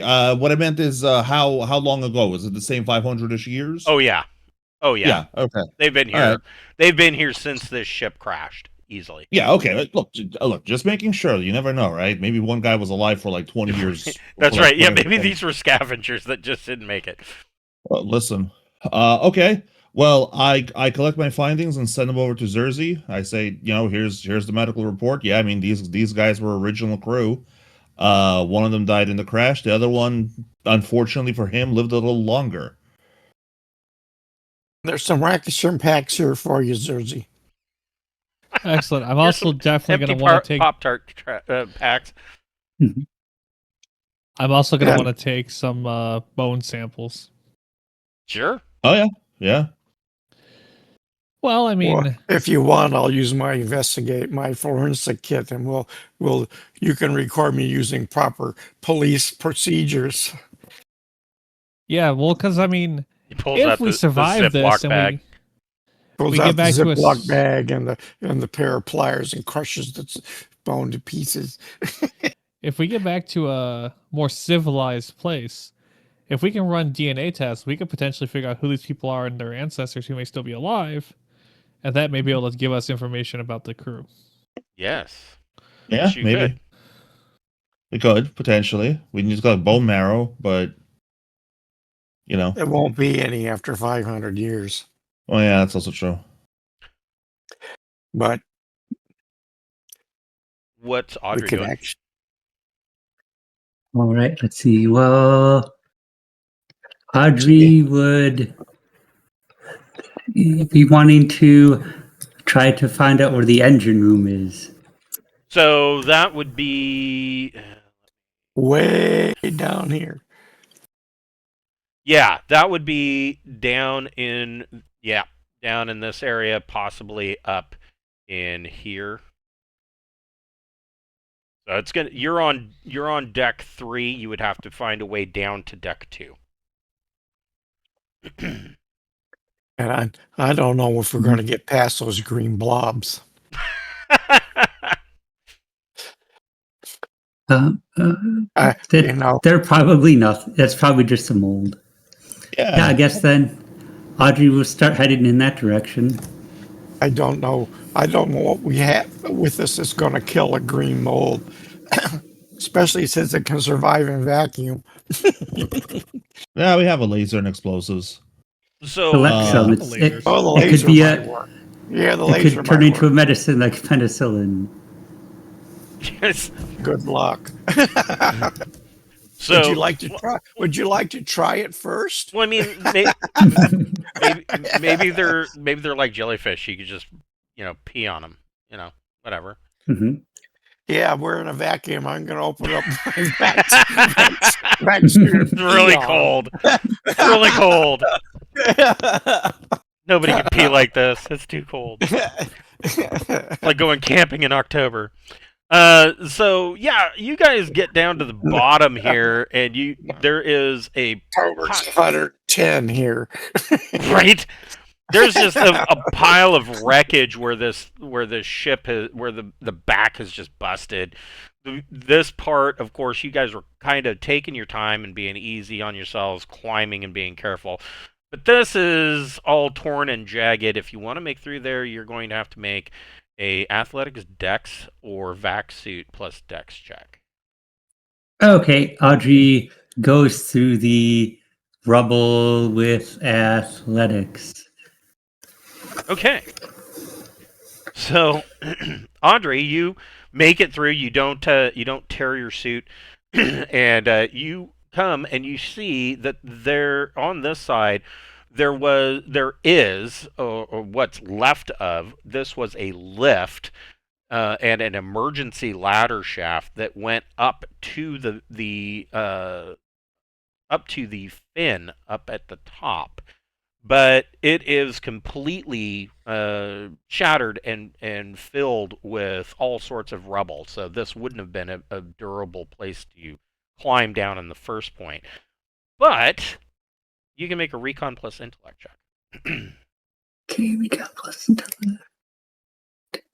Notices nothing. Okay. Casimir, did you want to enter next? Yeah. You can make Yeah. your choice athletics dex or vac suit plus dex. I will do a vac-suit test. Honk.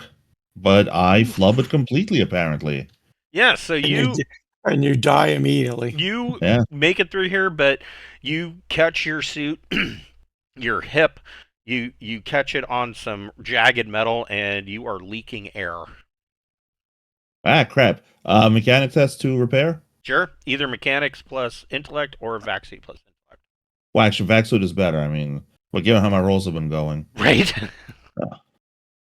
Oh, there we go. Okay, Nice. so yeah, I do lose a bit of oxygen, but now I slap some glue on it. You super glue that thing and slap some duct tape on it. You're fine. Svart, did you want to head through? Oh, and Casimir, you can make a recon plus intellect check. Oh yeah. And I rip my suit. You ripped your suit too. Oh, no, a 6. You're okay.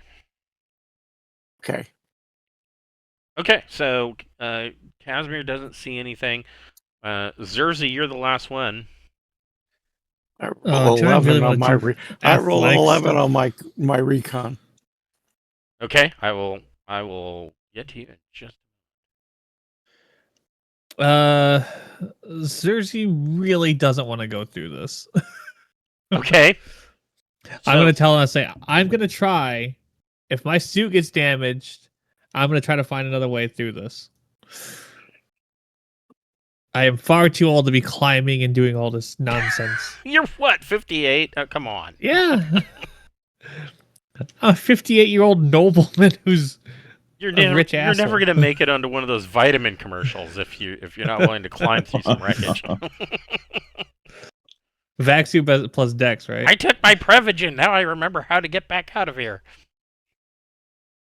Your choice, either athletics dex or vac suit plus dex. All right, we're gonna do vac suit because my dex is horrible. -2. Nice, you got through with no problem, and you can make a recon plus intellect check, 8. and you make it. So both Zerzi and Zvart, as you can see that Casimir is patching this leak in his suit from making it through the wreckage, and dripping down is this green kind of like it. At first, you think it's slime, but then you get kind of Svart gets kind of a closer look at it, and it's dripping down and purposely getting closer to Casimir, the top of Casimir's vac-suit helmet, and you realize that it's not slime. It's like a oozing jellyfish, and it's coming down, and it is maybe it at this point it's maybe a half a meter above his vac-suit. And it is. Yeah, look out, Kashmir! You're gonna get eaten. Oh no. Yeah, it is purposely moving towards him. I don't think my ACR is gonna do too much to this. Well, let's find out if it likes being shot with lasers. I mean, I will attempt to shoot it with a laser. Sure. I think my bullets will just go through. Let's see. How does will this work, I wonder? Survey says. Let's see. Okay, I don't know why I rolled twice. I rolled double ones, that's good. And also the dice didn't. Okay.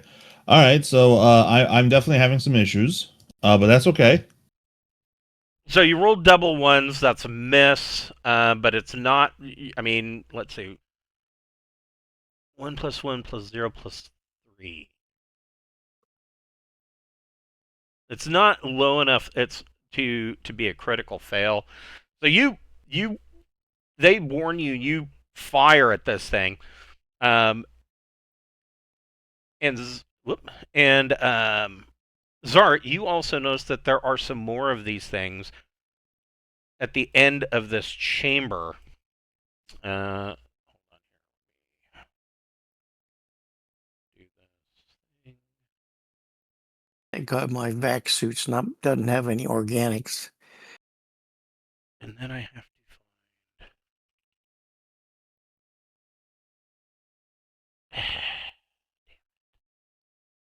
Actually, I have one stupid idea to do before I run. I don't think a frag gate's gonna do a whole lot either. But you might as well try it. No, it's not gonna hurt them, but I have an idea. I want to hurt them. I don't think we can hurt them. Maybe.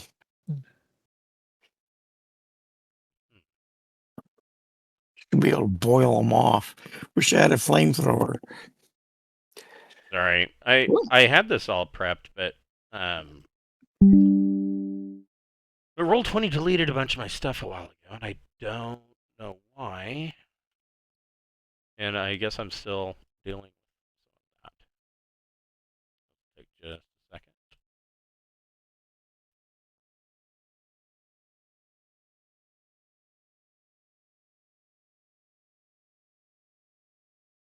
Being out in the sunshine would get rid of them.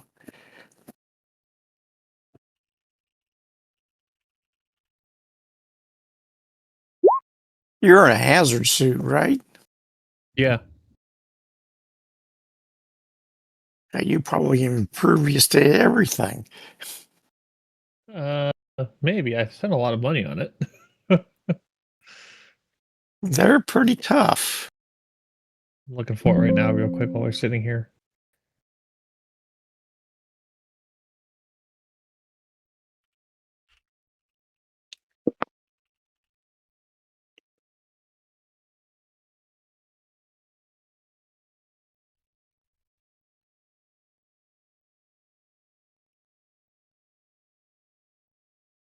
No, I was worried it was that big. That's what everybody would always say in all of my games. They're like, "Oh my god, that's the biggest thing ever."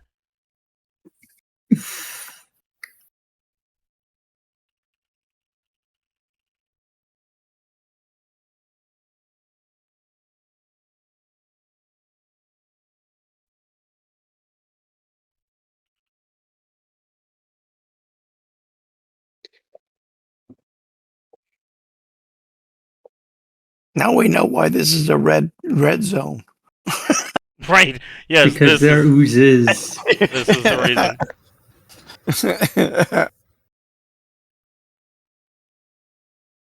Okay. Oh, Oh, I need to give them a turn.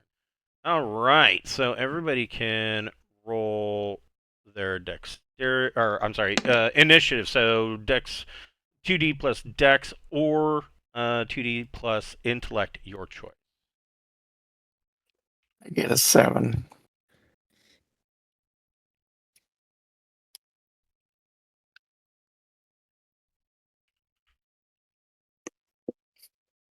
All right, Casimir. Your turn again. Since you came out at the top of the stack, you can try that laser rifle.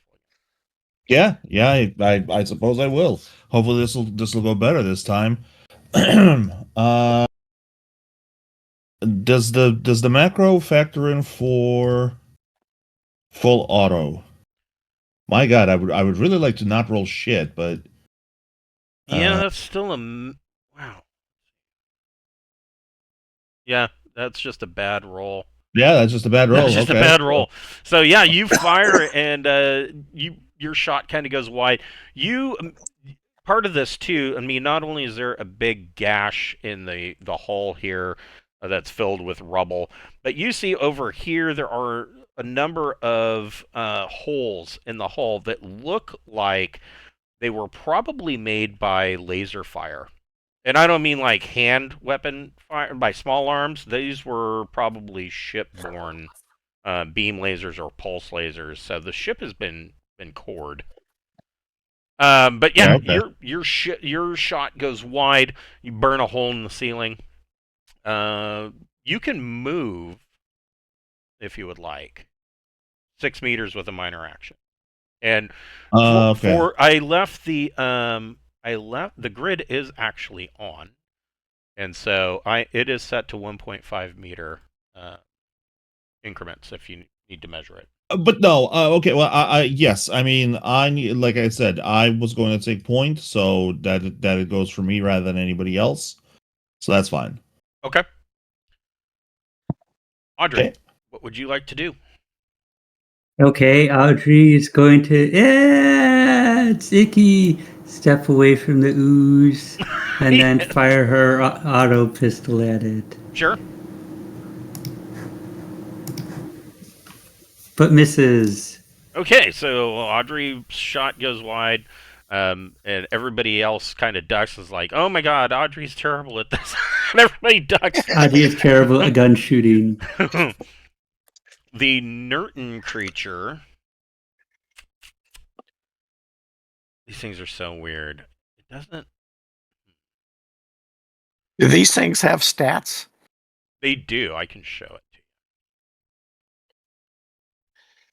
Don't show us the stats. That's cheating. Nah. These are the creatures. There's really not much to see. Huh. So traits, it says dispersed. So these things they're kind of like a cross between a mold and a jellyfish, where well, you'll see. It's just like the 1950s movie with Steve McQueen. Yes, it's an Yeah, awful lot. we'll just see when like they that. dissolve us. So with its 1 meter of movement, it is able to latch onto Casimir. And Casimir, you can make as a reaction. You can try to essentially. It's not really a dodge. It's not even really an attack. It's just trying to. Eat you. Yeah.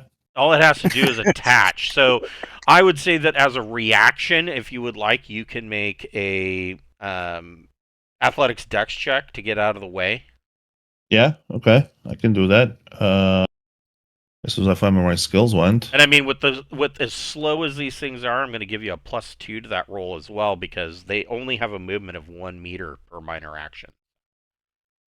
Okay, there's some good rolls. Yeah, you dodge out of the way just as this thing's getting ready to kind of glob onto the face mask of your helmet. These all go. Burp. They're gonna all move. And both Audrey and, let's see, Casimir, Audrey, you both can make a recon plus intellect check.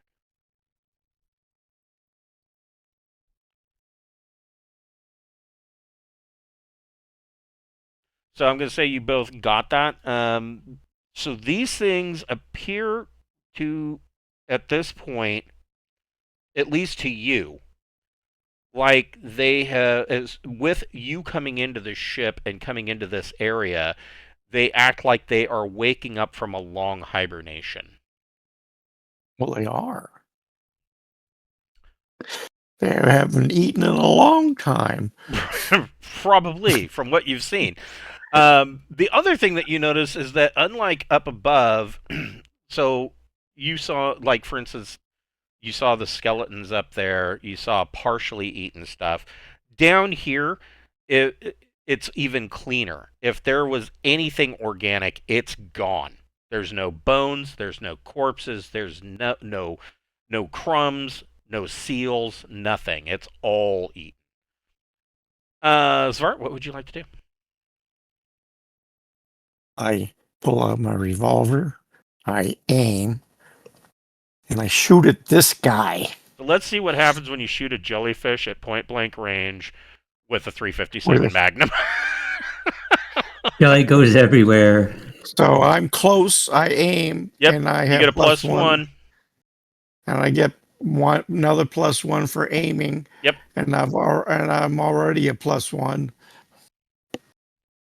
Yep, hit it. that is a hit with a +2 to damage. And now you're Okay. covered in acid. Congratulations. It's 3D +1. Unless you're using a heap round, that's 4D +1. Would I use a heap round? Well, I don't know if you like to explode things. Who thought doesn't that want to was- explode I things? thought that was armor piercing. Well, it is high explosive armor piercing. Use a heap round. It's 4D plus what?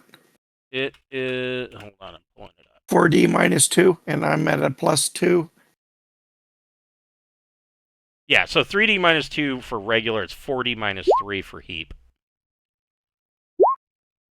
12. Oof.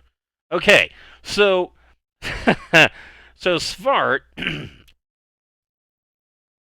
shoots this thing at practically point blank range, and it literally spatters across the room, and slops of it hit the wall. Everybody can make a recon plus intellect check.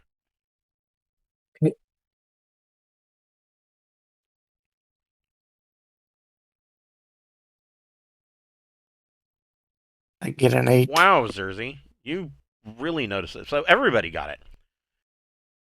What you notice is that everywhere where this thing splattered, and you can see with the lights from your suit helmets, you can see that these little globs start to slowly kind of ooze and are trying to get back into a congealed, larger form. It's down but not out, kind of thing.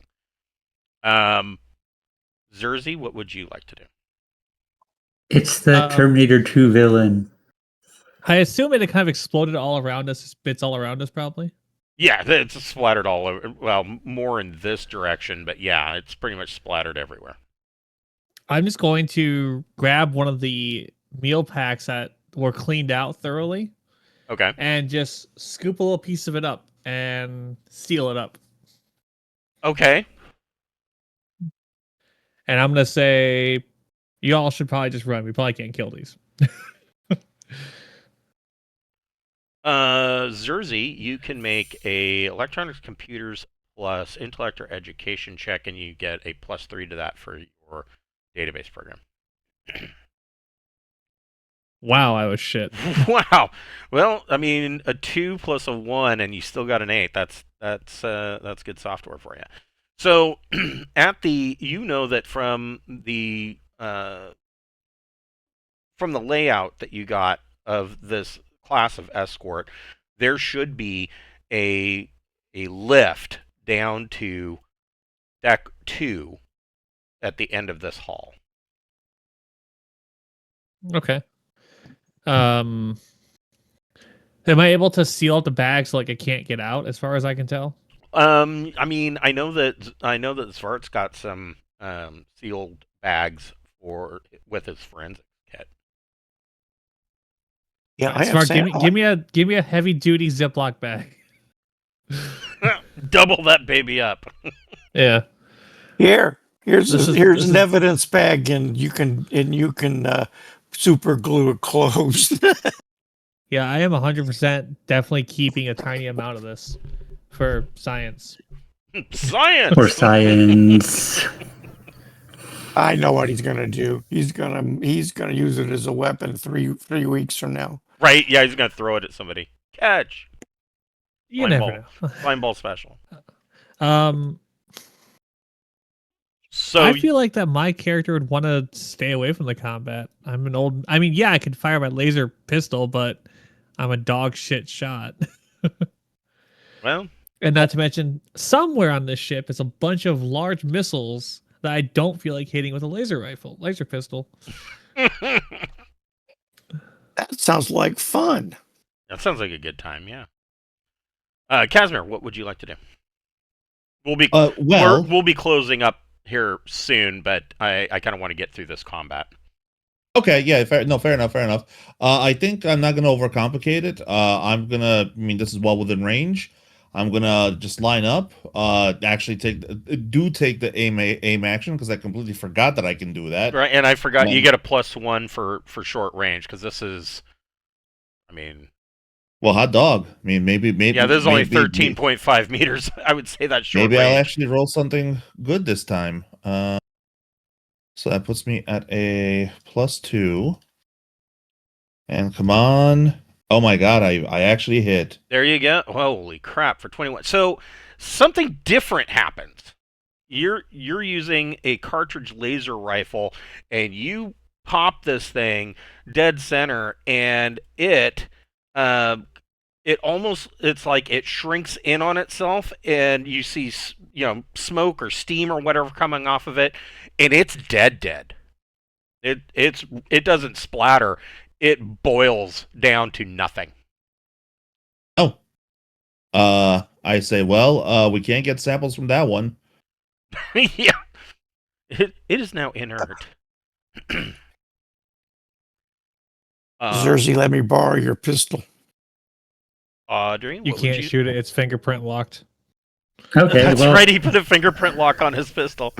Audrey, what would you yeah, like to do? So I'll Audrey take is afraid of the Can I borrow- oozes. She's going to...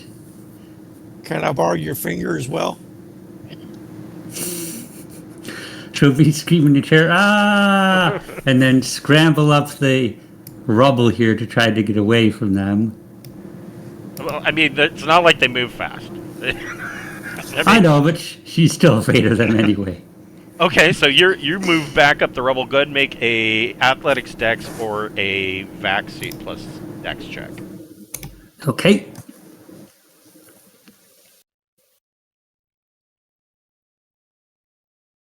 Seven. Okay, you make it back up without tearing your suit. A couple of close calls, but you get up back up into the upper section. These creatures. Remind me to buy a laser sometime. Right. I'm gonna just move this one off the board. It's dead. Okay. So yeah, they move. This one is it won't be back in a congealed form for like 12 rounds. So Svart, what would you like to do?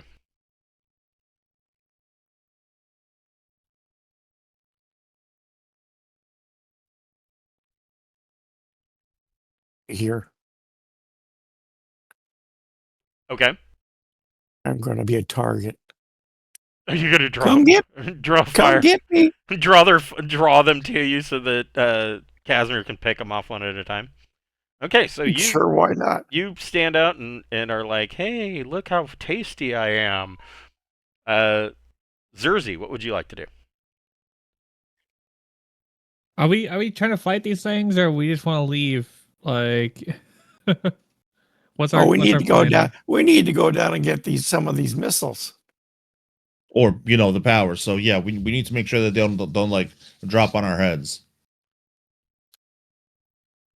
I will let out a loud, audible sigh and say, "Y'all are gonna be the death of me." But yeah, I'll. So is there one in front of me I could shoot with my pistol? There's one over here. You can shoot that one. I mean, you can't could. I mean, you could. It is in the process of trying to pull itself together. Yes. And it's I'll close. You can aim, and it's close. That's +2. Yeah, Yeah, I'll and do that, it's then. already down, so that's another +1. So that's a +3 to your shot. All right, let's see what happens. My first time ever firing a weapon in Traveler. Hey, look Not at that. bad. That ain't so bad. Whoops, I forgot to roll. The damage is this right here. 16. Oh, wow, I almost maxed out the damage. So you hit this thing as it's trying to congeal back together, and you see that all of the little parts just kind of catch fire, and it just shrinks down to nothing and dissolves. Casimir, what would you like to do? Okay, I got line of sight on that guy. Yeah. All right, take aim and fire. Okay. They're Again, close. +1 for range. And then I also take aim because I basically get into like a proper firing position. All my naval training did pay off, and there you go. Holy shit, 32 damage. Whoa. No, I mean the laser rifles are no joke. I am reading that right. It's 5D +3. So Yeah, no, that's right. Yeah. Laser weapons are seriously badass in Traveler. It basically does the whole Star Trek thing where it glows for a second and then just ceases to exist. It's just gone. Okay. Back to Audrey. You could see that these guys are starting to clear the room out. All right, is there? I see there's still one of the nitron creatures. Is that invisible, or is it in another room? No, you can see it. There's enough hull damage, and the doors are open, so you can see this thing slopping around. Okay, Audrey tries to help and fires her gun Okay. at that creature. So let's see, from here to here, 22.5 meters, and you're just using an auto pistol, right? Yes.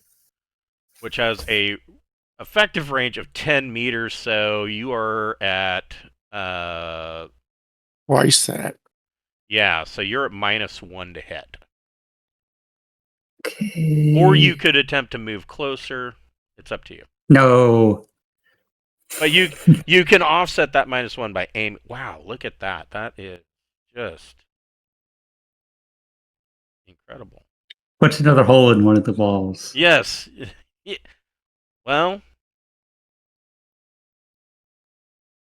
possibly worse. Let's see.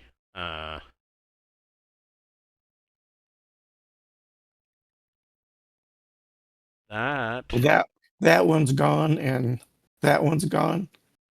So that is an exceptional failure for Audrey. Uh-oh. one of us is gonna get shot right now. Audrey, roll 2D. Okay. Her pistol blows up. Yeah, a serious weapon malfunction has occurred, putting the weapon out of action until it can be fixed in a workshop.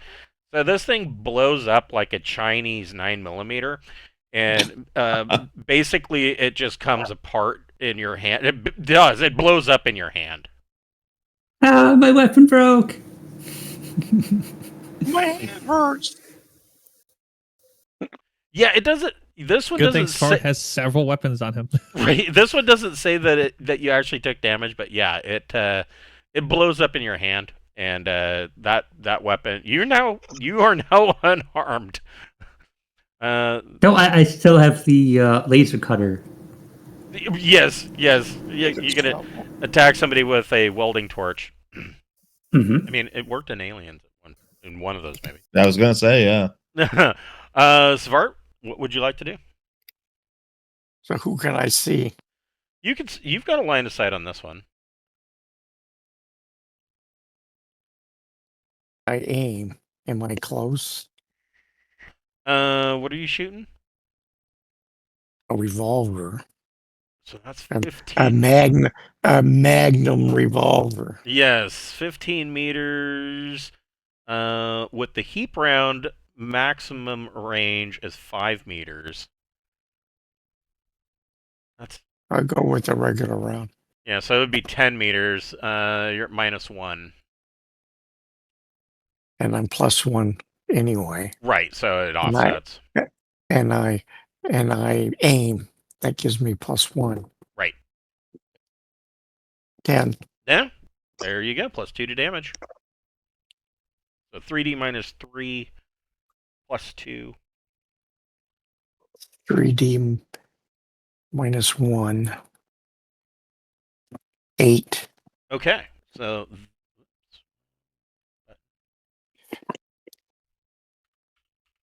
So you wing it, and you see parts of it splatter off into this room somewhere. It's of course dark in there, but your lights, you can see this thing sliming around. But you blow chunks off of it. Zerzy, what would you like to do? Can I move? Yes. Oh wait, no, you aimed. Okay. I will kind of look down with laser prism and be like, wow, never shot this before and it does amazing things. Huh. Interesting. That thing's awesome. Bought this thing a long time ago, just never used it. Yeah, screw it. I'll just let the dice roll and try to shoot the last one. So it's Sure. Is it only a +2 because of the range if I aim and stuff? So let's see. Or is Are it you +1? using a tech level 9 or a tech level 11 laser? Tech level 9. Okay, so it's 20 meters is max range. You are just inside of max range. So I would say that would be +0 for range. So with aiming, so it's With +1. aiming, it's a +1.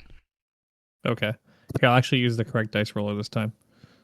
So got a 12 for 8 damage. Nice. And so, yeah, you hit this thing, and it is burned up and shrinks down into a steaming pile, like the other ones did. So, you guys kind of make it. I'm going to just fast track you to the end of this hall, and there is a lift here, and of course the lift is completely not functional, but there is. Whoops! How did I go?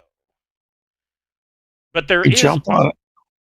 So on the inside of this lift, there is an emergency ladder that's set into the wall that is mostly functional. There's a couple of rungs that are missing, but you are able to make your way down to deck 1, and that's where we will pick up next week at 6:00 on Wednesday night. All right. Awesome. Then Thank see you. you next Thank you very much week. for running. No problem. Hope you guys had a good time. I will catch you guys next week. Yep. All right. Have a good night. Nothing night, bad's everybody. gonna happen that I'm holding one of these little pieces in my backpack. No, nothing terrible. Well, I mean, the good news is you were smart enough to put it in the tin in that foil wrapper, and you put it into a Ziploc bag, both of which have no organic materials. So, I mean, the tin foil is metallic, and then the Ziploc bag is plastic. So, you're probably okay. I mean, Who I knows don't, what I I could don't, sell that for? I don't know how eco-conscious they are in like, in the far, far future. I mean, maybe plastic is now made out of like, organic material. I doubt it though. I doubt it. Well, plastic is inherently organic, strictly speaking. Yeah, It's made. But it's not. But I understand what you mean. It's not like flesh organic. right. It's like It's not. Yeah. I mean, it at some point it was plant-based, It's- but I don't. It's made out of a fossil fuel. Right. Right. Yeah. I think by that point it's been processed. All that organic shit is now processed out Yeah. or aged out. So yeah. It's just a carbon-based kind of compound. Right. So I don't know. It might be able to eat through the plastic if it can get through the foil. But what you are noticing is that it has been. It takes an exceptionally long time for these things to. They have to sit there and just chew and chew and chew and chew on it before they're going to be able to get through it. So it's a very slow process. We'll resolve it. Yeah. Quick question. Well, we could always just freeze dry it. Quick question. Can our old? Oh no, I never mind. They're all dead. Never mind. Okay. Okay. Well, I will catch you guys next week. Yeah. See you guys next week. Thank you very much for running. This was a very fun session. A very fun group. All right. And Glad to hear. All right. And thank you for joining us. Well, pleased to be here. Pleased to be here. It's been a Welcome while since I had aboard. a chance to play Traveler. I'm very excited. All right. My first campaign, so No, nice. Okay. All right. Well, yeah. Good night, everybody. Have a good night. Good night.